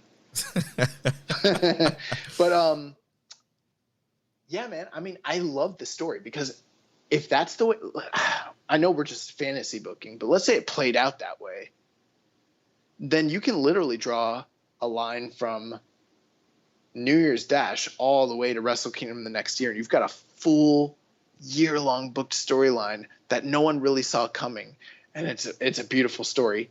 If it played out that way, right, that would be really cool. I think someone needs to tell Gato what we just fucking said, because it's some of the best fantasy booking work we have ever done on this show. Well, I mean, to me, it sounds like something Gato would book. It does. I would love it. I mean, we might just be being marks here, and we could be wrong, but I would love to be the guys that called this before everybody else, and I think we might be. Right. Let's victory lap. Mark it down. Episode 143. Jeremy and the Young Boy called Ibushi versus Tanahashi for Wrestle Kingdom. Oh man. So you want to take us to the main event here? Yes, the main evento for the double IWGP Heavyweight title, IWGP Intercontinental title match. We have the double champion, the King of Darkness, Evil, taking on the leader of Los Ingobernables de Japón, Tetsuya Naito. Big matchup here, also stemming from the New Japan Cup, where Evil turned his back on Naito, joined the Bullet Club, defeated Okada in the finals of the New Japan Cup, ends up going to Dominion, defeating Naito, brings in Dick Togo. He's now the quote-unquote new face leader of the Bullet Club, and now he's in his second defense here, defended against Hiromu, and now he's defending here against Naito. Naito's getting his rematch. Man, you did a really good job recapping everything. So who do you think is winning here? And let's move on.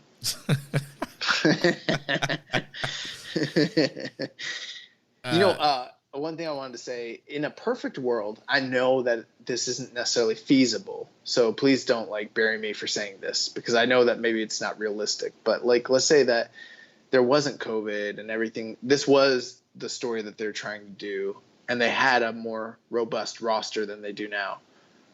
Wouldn't it make more sense if Bullet Club as a whole was feuding with LIJ as a whole, as opposed to individualized feuds that feel like they're separated from one another?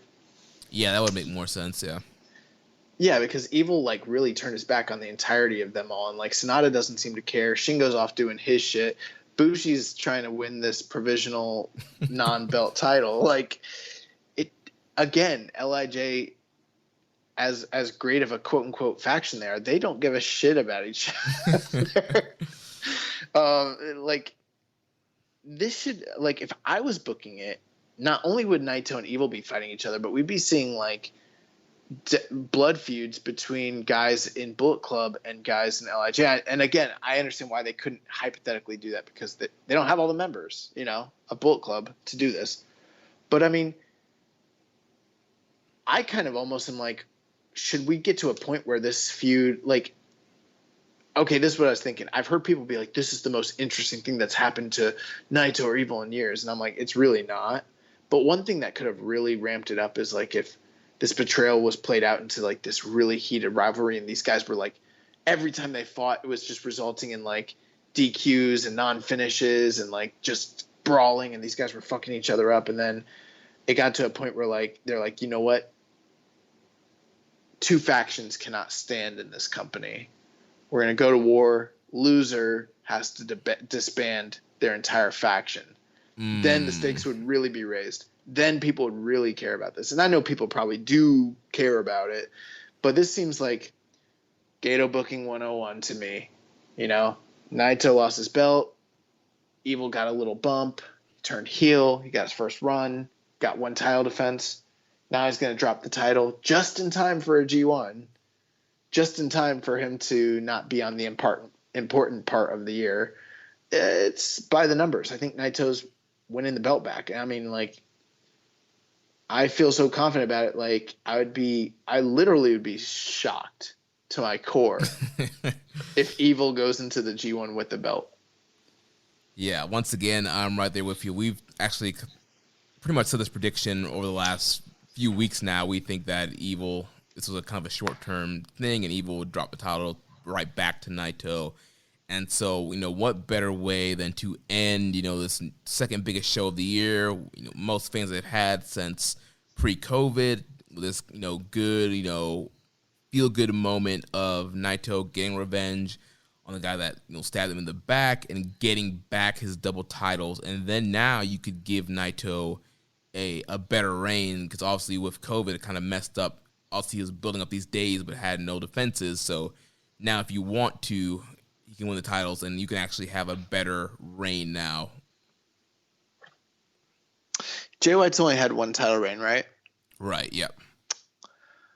Funny thing about Jay White, we are fans of his, but I wouldn't say unconditional fans, because he be fucking off sometimes. And right. There's lots of times where we are critical of stories he's in, matches he's in, things he's doing, but then there's times where we really praise the guy. But once he won the title and then dropped it, there was this inevitability, this feeling that, you know what, that was his first run. He's for sure getting this belt back at some point down the line. Felt the same way when Naito had his first title run back in like 2015, 2016. Felt the way about several other people that were in that same situation.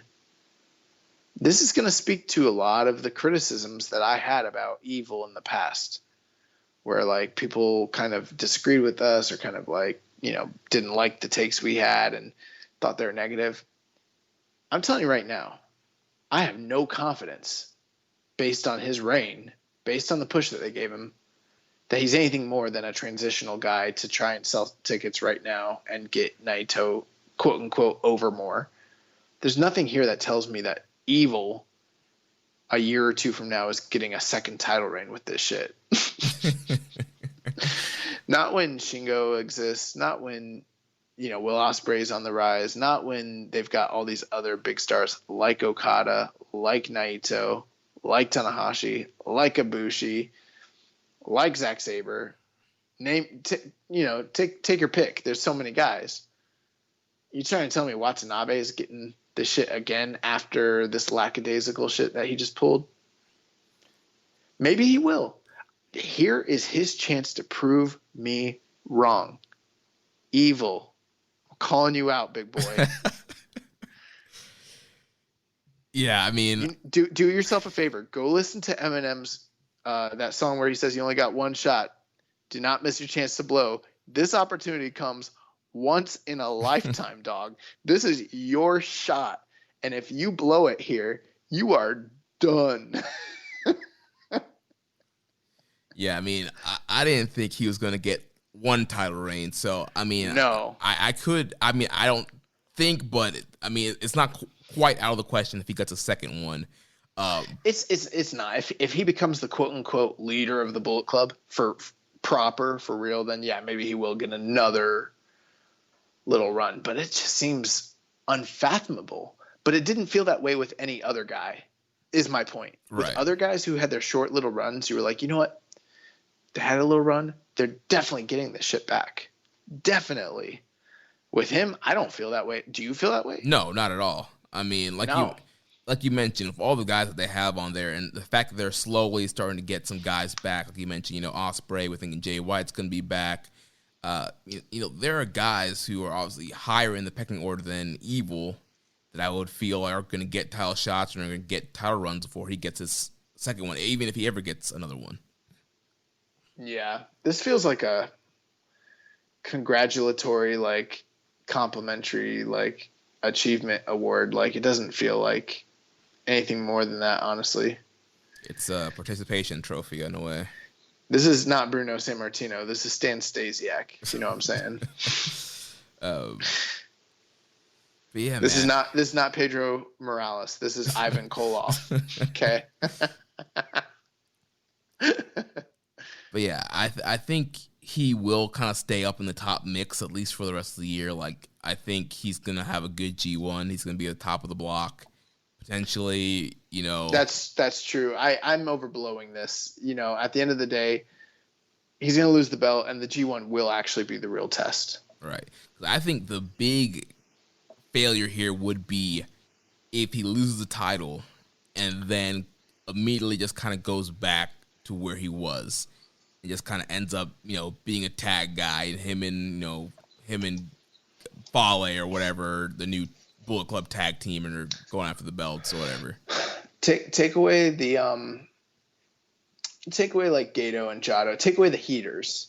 You know, what's the worst combo tag team you could possibly put together with him and another Bullet Club member? Probably. You think it's him and Fale? Either him and Fale or him and Yujiro. Oh God.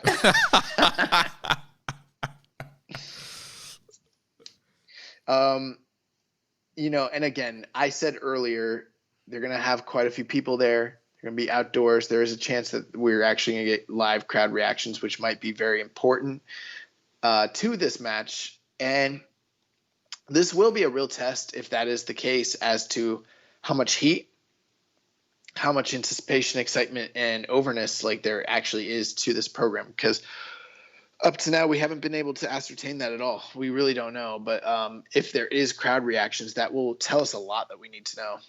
Right, yeah. So, and here's what I'll say. I'm hoping for a good matchup. I hope this is a good main event.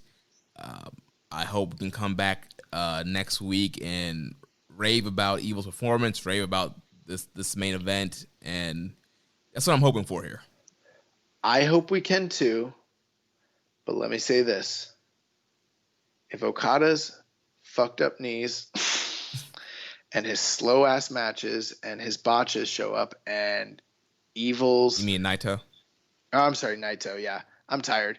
And Evil's, dick kicking and dick punching and mad interference, which I'm sure some of those things will happen, but if it's like overkill and the match is slow and plotting and boring and is anything like the first match that they had or anything like the run that Evil had during the New Japan Cup, not only am I going to bury the shit out of it, but I'm going to point back to how we've been talking about this ongoing trend of both of theirs for quite a while now. It's going to probably make Evil fans mad, Bullet Club fans mad, Naito fans mad, LIJ fans mad, but you got to face the facts. Like when the empirical evidence is sitting in front of you at a certain point, it doesn't matter how good the quote unquote story is. You can have a really well-directed movie and really well-written movie, but if you got the wrong actors playing the parts, you don't got a good movie.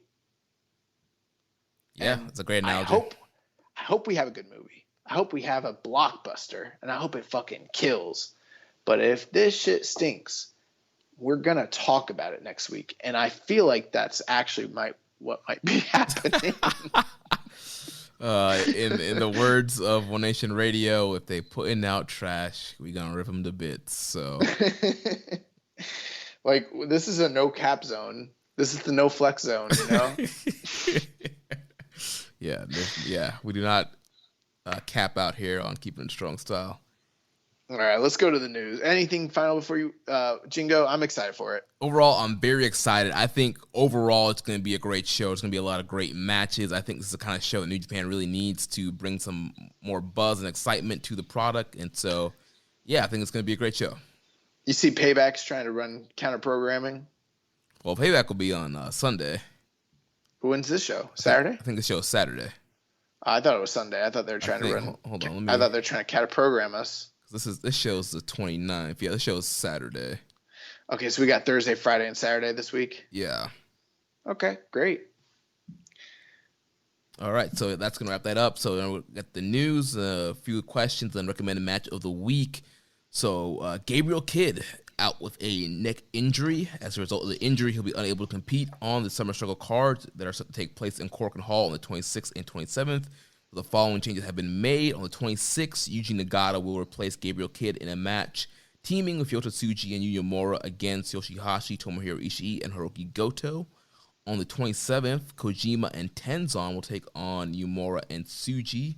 That match has been changed now, so that's going to be a singles match with Tsuji versus Uemura, and then Kojima will replace Gabriel Kidd in a match teaming with Honma and Yuji Nagata versus Yoshihashi, Ishii, and Hiroki Goto. Like we mentioned earlier, for the Jingu show, there will be live English commentary with Kevin Kelly and Chris Charlton. Chris Charlton will be in the building. Kevin Kelly will be doing it here from the U.S. So like we mentioned earlier, very similar to the kind of NXT setup that's going on right now. There was a interview in Sports Illustrated with Kenta reflecting on his time in WWE and North America, and just how humiliating that was, and just kind of how he just didn't feel like himself, and how that kind of shattered his confidence, and just talking about that and kind of being revived in New Japan. So you can check that out.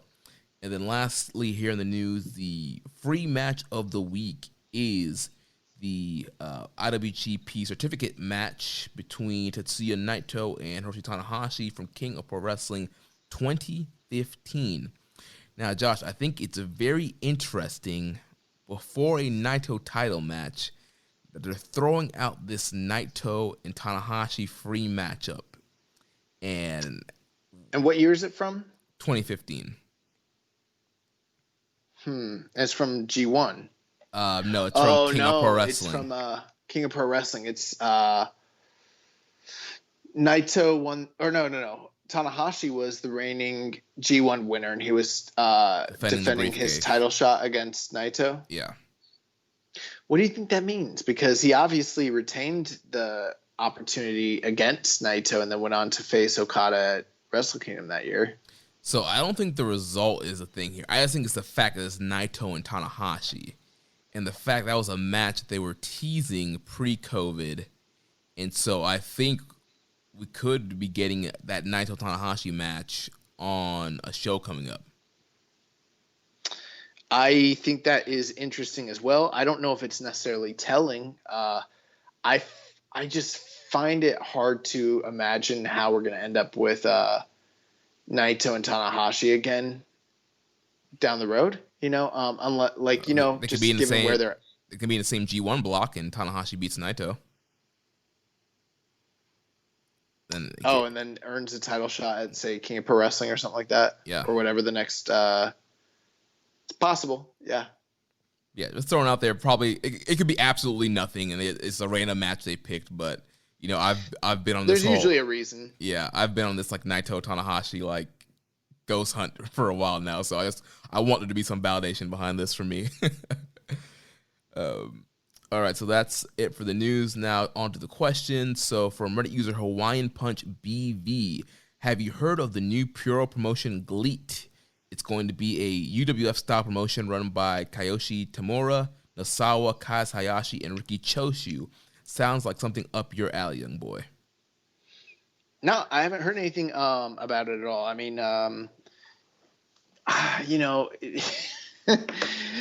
the shoot style is so weird, man, because the original concept behind shoot style was that it was real pro wrestling. The stuff that everyone else in the world did was fake, but we do the real wrestling. Like, they were alluding to the idea that they were literally fighting in shoot matches as if it was the UFC or whatever. And then later, like, the rise of MMA showed up, and it was strange because, like, in the mid to late 90s, you had Pancrase, you had Rings, which had converted to actual MMA. You had Shuto, you had Pride, you had the UFC, and you had K1. And then you had other, UWFI still going and Kingdom and stuff like that. And it's like, we know that what you're doing is not real anymore because we can see the difference between what you guys are doing and what is happening. Like, Battle Arts is not the same thing, obviously, as like Pride or whatever. It's like you can kind of tell the difference. So it's interesting. But over the past few years, there have been a few like shoot style promotions. I mean, Futen was a big thing. Hard Hit, which I think was like a spin-off of DDT.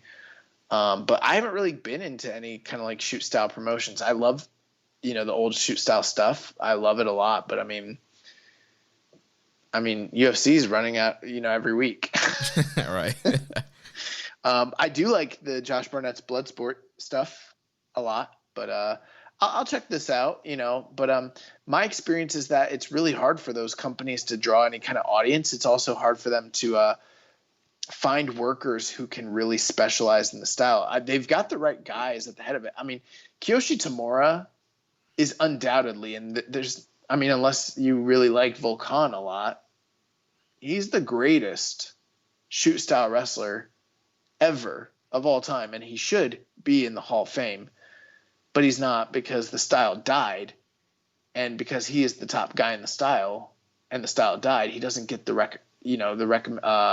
recognition that he really deserves. But I mean, like 1997, the match between Tamura and TK is literally the greatest shoot style match of all time, and it is the match of the year in 1997 for any wrestling, whether it's Puro or in North America. It's better than Bret Hart and Stone Cold Steve Austin, period. It's the best match. And so I would love to check that out. Yeah, it seems like it just formed a few days ago, so very interesting trying to start a new promotion still in a pandemic, especially a shoot style promotion. So be interesting to see how the GLEAT promotion goes from here. I think there was also like there's a couple like strong style or like shoot style one night only tournament promotions in the UK. But I mean, Britt Rest is dead, and that shit kind of got killed a year or two ago anyway. So yeah. His other question is, with all the recent talk of Tanahashi and Naito being done soon, why don't fans realize that they can just go to another promotion in their late 50s and beat the ace of that company in a 27-minute match? Speaking of Keiji Muto, after beating Kiyomiya, he stated that he wanted to have a shot at the GHC heavyweight title. Around what percentage do you think that he'll be the third person to hold all 3 major titles? Is it higher than 0%? Well, let's be transparent here. Neither of us are avid Noah watchers, so I couldn't tell you with any true certainty or knowledge about the company as to whether Muta will for sure win the GHC title. But I mean, Muta is in terrible shape. I mean, terrible, terrible, terrible shape. But they had him beat Kiyomiya. And he is a name that can still draw. His name really does still. He's one of the biggest stars ever, and he still draws. He still means something. I would be shocked that you have him at 0% chance of winning the title against who's the champion? Go Shiozaki? Yeah, I think so, right? Dude, he could beat Go Shiozaki. Is it Shiozaki is the champion right now?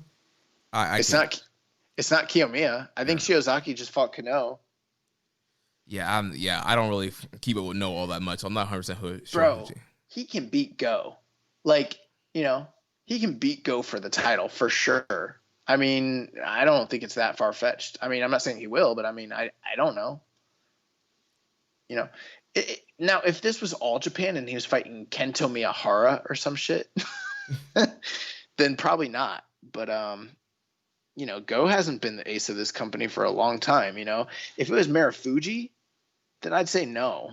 But it's not. It's Go Shiozaki. And I know Go Shiozaki was a major player in the company for, years ago.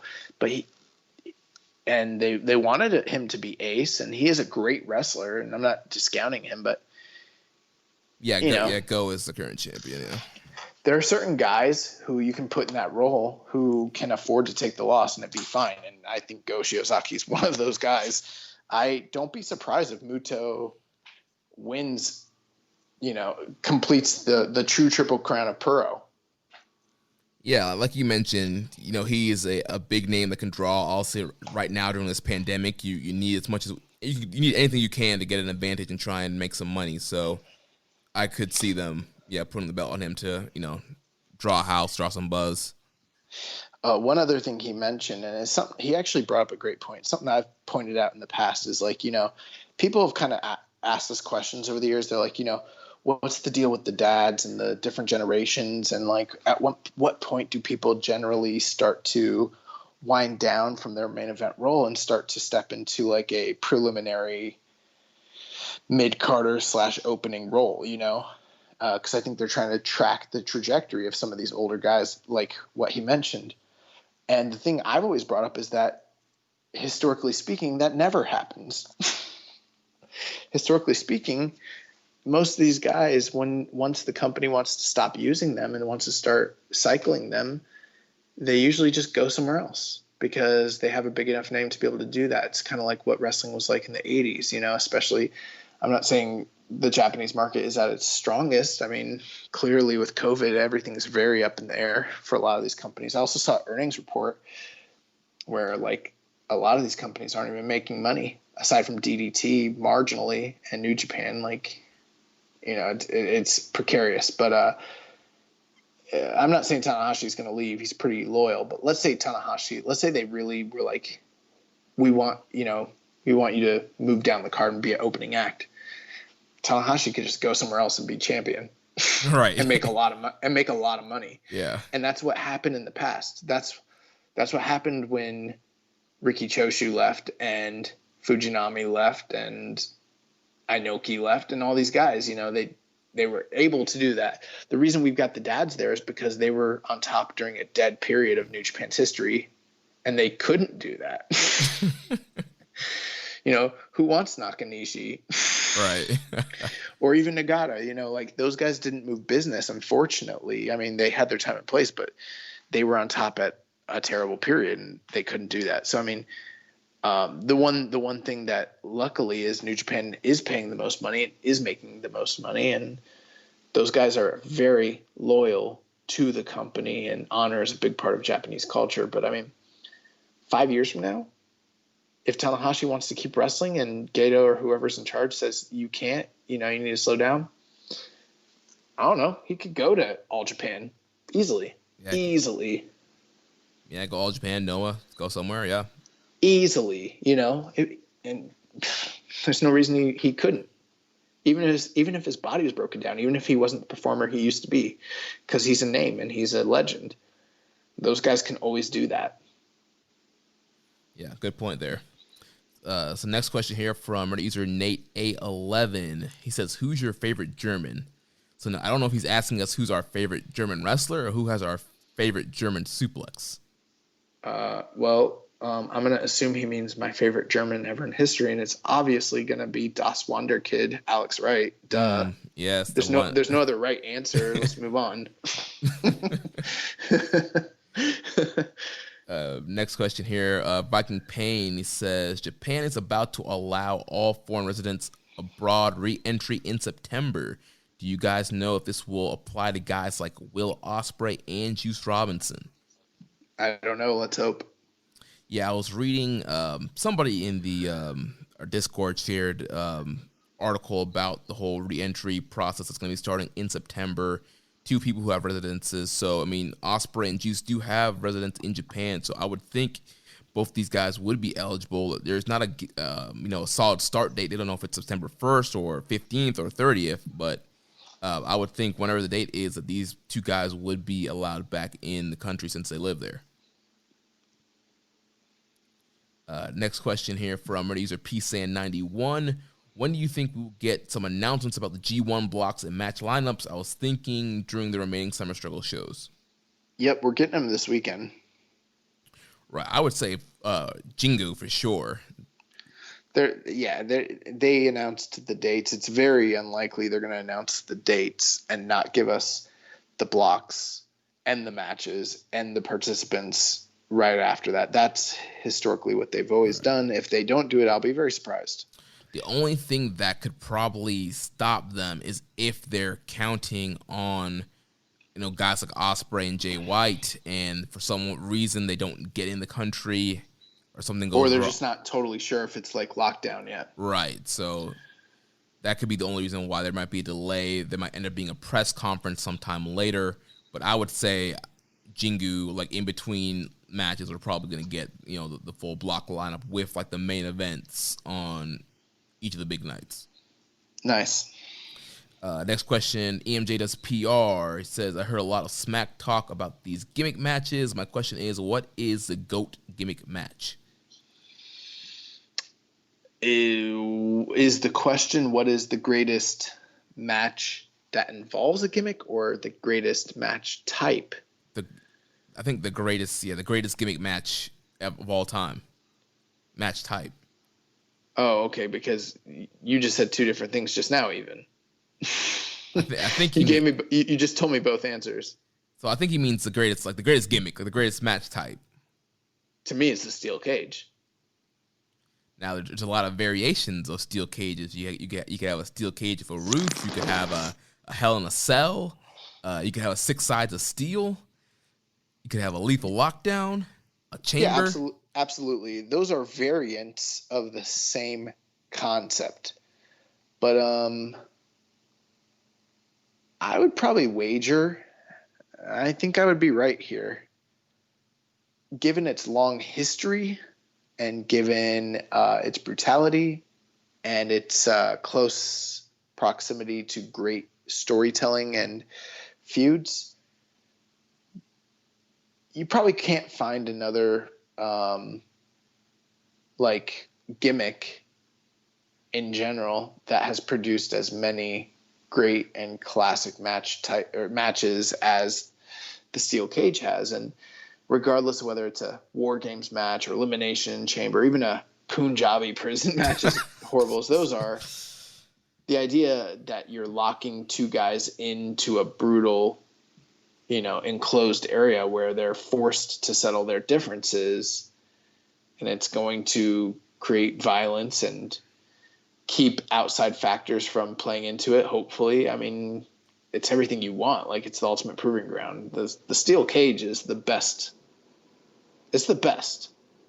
Yeah, and like you mentioned, with the cage, there comes a lot of different variations and rules that you can do. So it's kind of one of these gimmicks. Like, you can adapt it to whatever story you're telling. You could adapt it to your promotion. It's definitely one of the most versatile gimmick matches that's out there. Yeah, I mean, for sure. I mean, you look at one of my favorite ones is Hayabusa and Onita in a time bomb exploding death barbed wire cage match. And that's quite a bit different from Ricky Morton and Ric Flair at Great American Bash 86.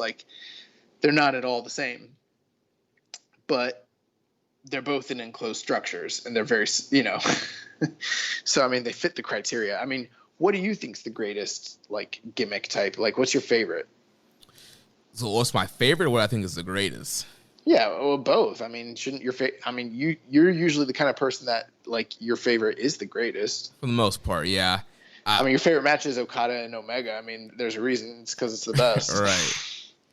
Yeah, I mean, it's kind of hard to argue against the steel cage. I mean, I like Hell in a Cell matches, but I know that's kind of a part of the cage. I struggle to say Hell in a Cell just because of how WWE's kind of killed it. They've literally killed it, where it's not the same. Right.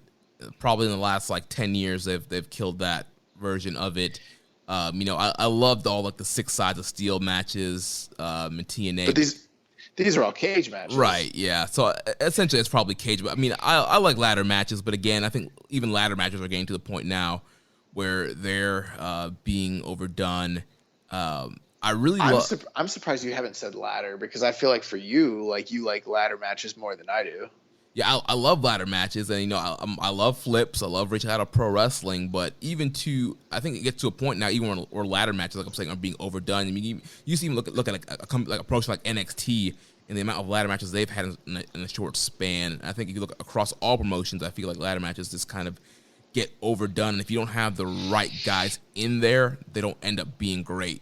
But I do love ladder matches. Well, you can make the same argument for cage matches. You really can. I mean, cage matches have been bastardized to the point over the past decade where they're not what they used to be. But I'm kind of alluding to history. But I think that with ladder matches, I think that's a really close. Probably got to be up there. The other one I love is any last man standing variant, including the Texas Death Match. Yeah. I think that Rich and James from One Nation Radio, shout out to those guys. They've got this they got this running joke where they're like, it's impossible to have a bad last man standing match. Literally, it's impossible. Because I mean, it's such a simple formula, and the drama of a guy getting up before the count of 10. It's everything's a heightened drama of a fall. It's pretty much always going to be at least a really good match. You can't have a bad last man standing match. It's impossible. Yeah. And I think that you could probably make a good argument against the cage match with a last man standing or Texas Death Match variant. Yeah, that's a good argument. I wouldn't call this one the greatest, but it's one of my favorites. I always loved Ultimate X. I thought that was... What's that so funny? There have been some really bad ones. But there have been some really great ones, too. Yeah, the 05 one's the best one. Yeah. I've always liked that gimmick, so I'm not calling it the greatest, but it's one of my favorites. I remember, I don't know what podcast it was or what. I was listening to some shoot interview, and they were talking about the Ultimate X, and I think it was Kevin Nash. He's like, the one where they put the ring ropes up in the air. Shit's funny. Yeah. Anyways, let's move on. Yeah. Highest Fly Flow says, how do you guys see the Bullet Club story go down? Is there a BC versus BC Japan split? Who goes to what side?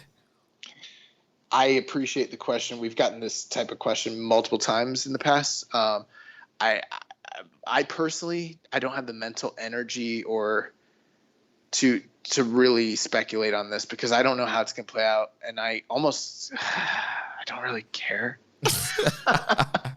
Like I kind of just don't, honestly. I hope it's great when it does play out, but I mean, we spent a lot of time speculating on it the first time, and none of that shit happened the way we thought it would. And part of me almost feels like, what if this one doesn't play out the way we think it might? We don't even know how long this COVID shit's gonna last. Like, I think the only thing I can tell you, I think there'll be some split. Who's going where? I don't know. How's it gonna happen? I don't know. Will it be good? I almost think it probably won't be. Yeah, I mean, just based on how things are right now, I would say everybody that's in the U.S., they're going to go with Jay. Everybody that's in Japan, they're going with Evil. That's obviously probably the most logical split down the middle. But here's my 2 cents I will add to it, because I don't really care where anybody goes, honestly, and that's a problem because I should care about that. I should, and here's why.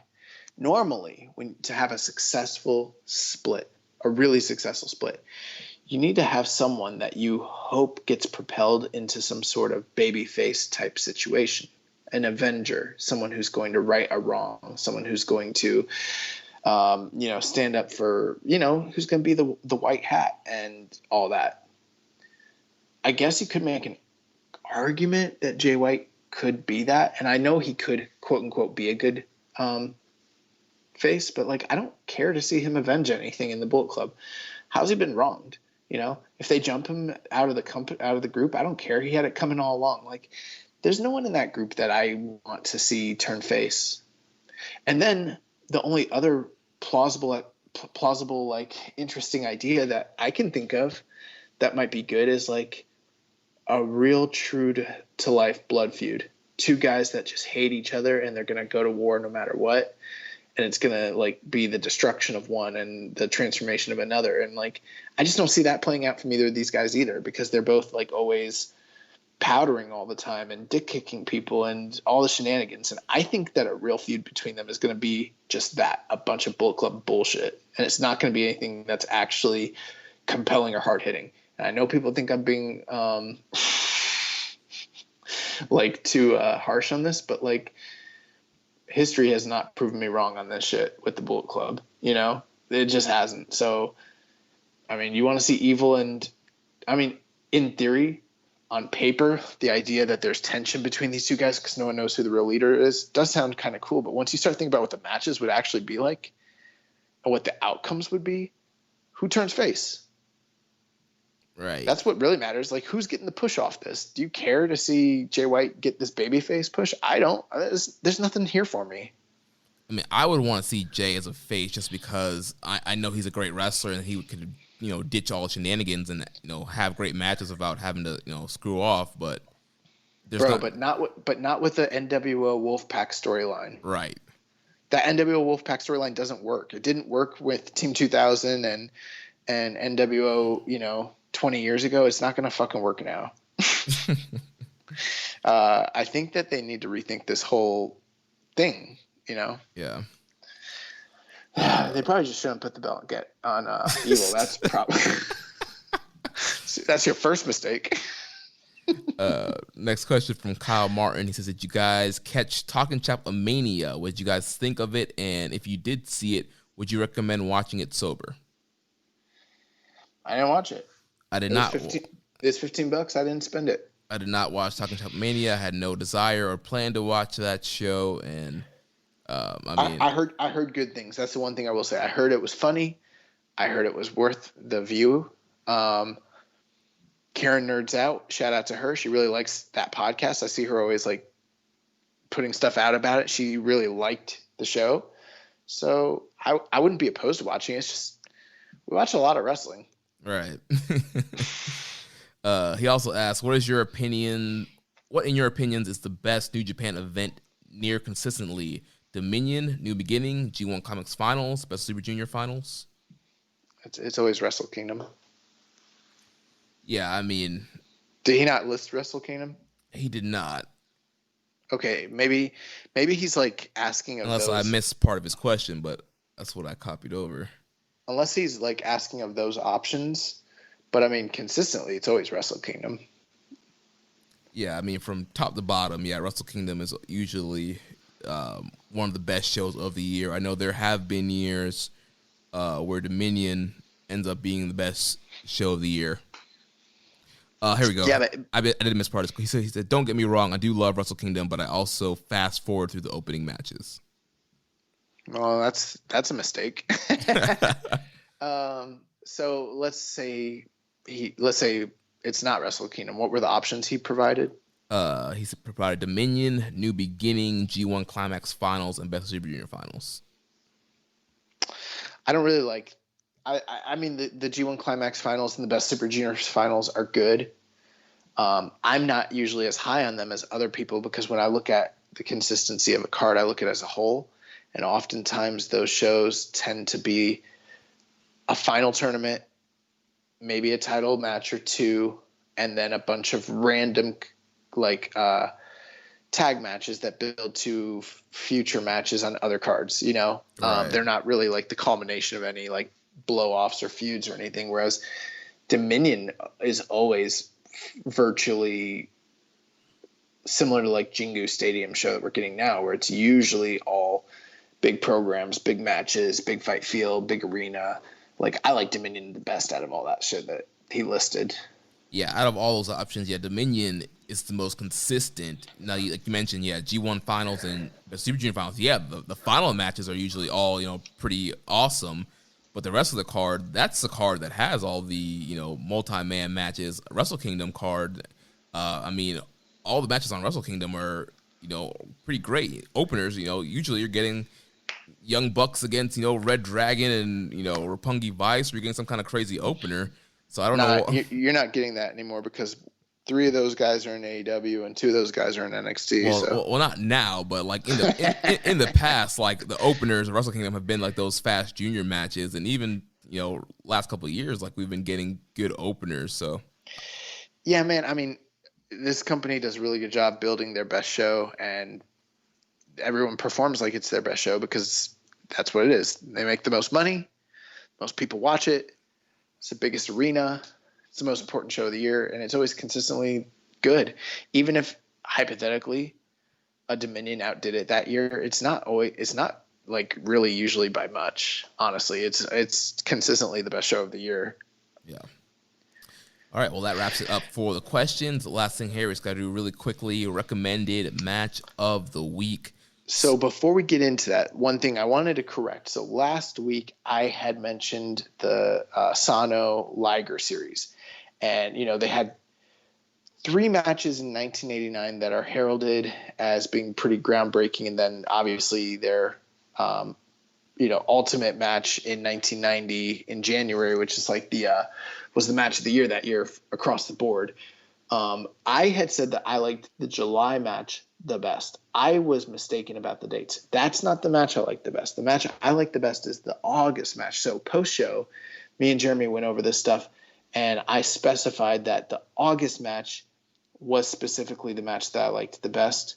And I believe, Jeremy, you actually went ahead and watched the whole series. So I watched the July match and the August match. I didn't finish the series yet. Okay, that's fine. One other thing before we get into this. So part of the reason that I recommended this match was because it was 1989, which happens to be the year of your birth. And coming up very shortly, I got Jeremy something for his birthday along with this recommended match. It is tracking. It is on its way. It's coming from Malaysia, so it's good. And here in a few weeks on the show, once Jeremy reveals this, he'll be able to tell you guys what I got him. But I'll just say it pretty much blows any other gift that he definitely got this holiday season away. It's by far the best gift ever. Stupendous, tremendous, just incredible. Yeah, and the funny thing about the August match, the actual date of the August match was my exact birthday, August 18th, 1989. So that would. Oh my God, it works out perfectly. Bro, this match happened on your birthday? Yeah, the day I was born. This match happened. Holy crap.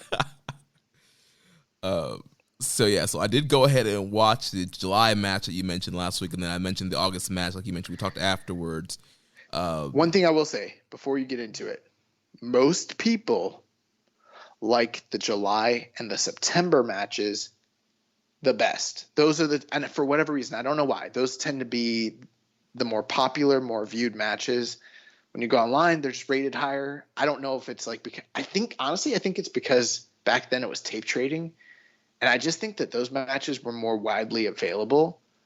But I think the August match is the best match they had prior to their, blood feud match in 1990. But I just wanted to, before you shared your opinions, I wanted to share like what the prevailing thought out there is. Like when you go on classic message boards, Death Valley Driver video review, Pro Wrestling Only, what have you, most people like the first and the third match of the trilogy more than the second match.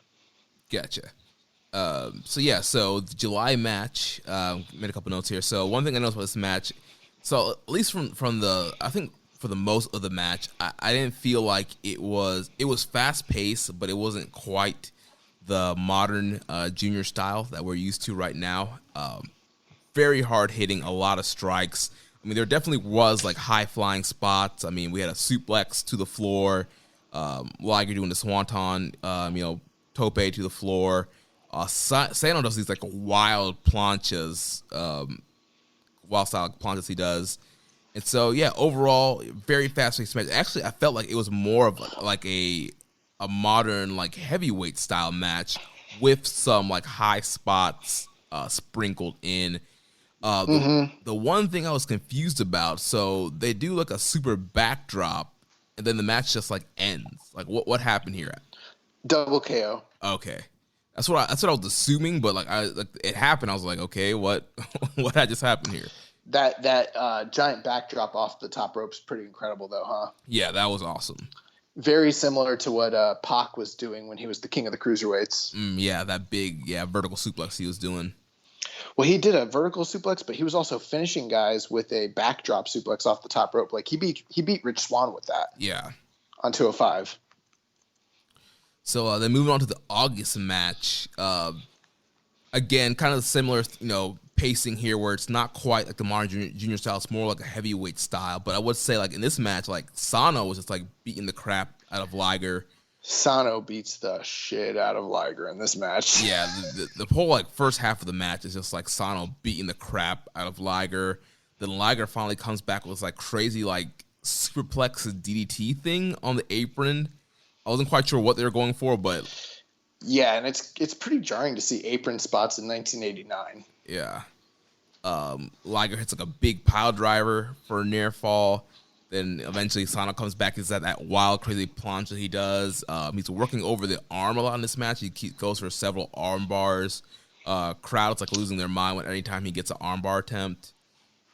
Yeah, and part of that too, it's really important to for context. So they had the double KO, and then they had these two guys were feuding not just in singles matches, but many tag matches prior to this. And there had been like, and I haven't seen it myself, but the story was that there was an attack where Liger's arm was compromised, like his shoulder and his arm, like in a post-match attack or something of that nature, and he was injured and they weren't sure if he was even going to be able to compete necessarily. So he shows up in this match with like this weird football pad gimmick on, to like, and I think the idea was to protect his arm and his shoulder. So I think that's part of the reason why people are really like tripping out, is every time the arm is attacked or every time there's an arm bar, like they know what kind of like pain or danger he was in because of the previous attack.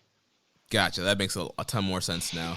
Even though I don't know why he'd think a football pad would save his actual arm, because Sano was like attacking the arm and like the wrist. But yeah, had that arm work there. And then eventually Sano hits the super backdrop, but this time he actually gets the win from it and wins the match here, wins the title.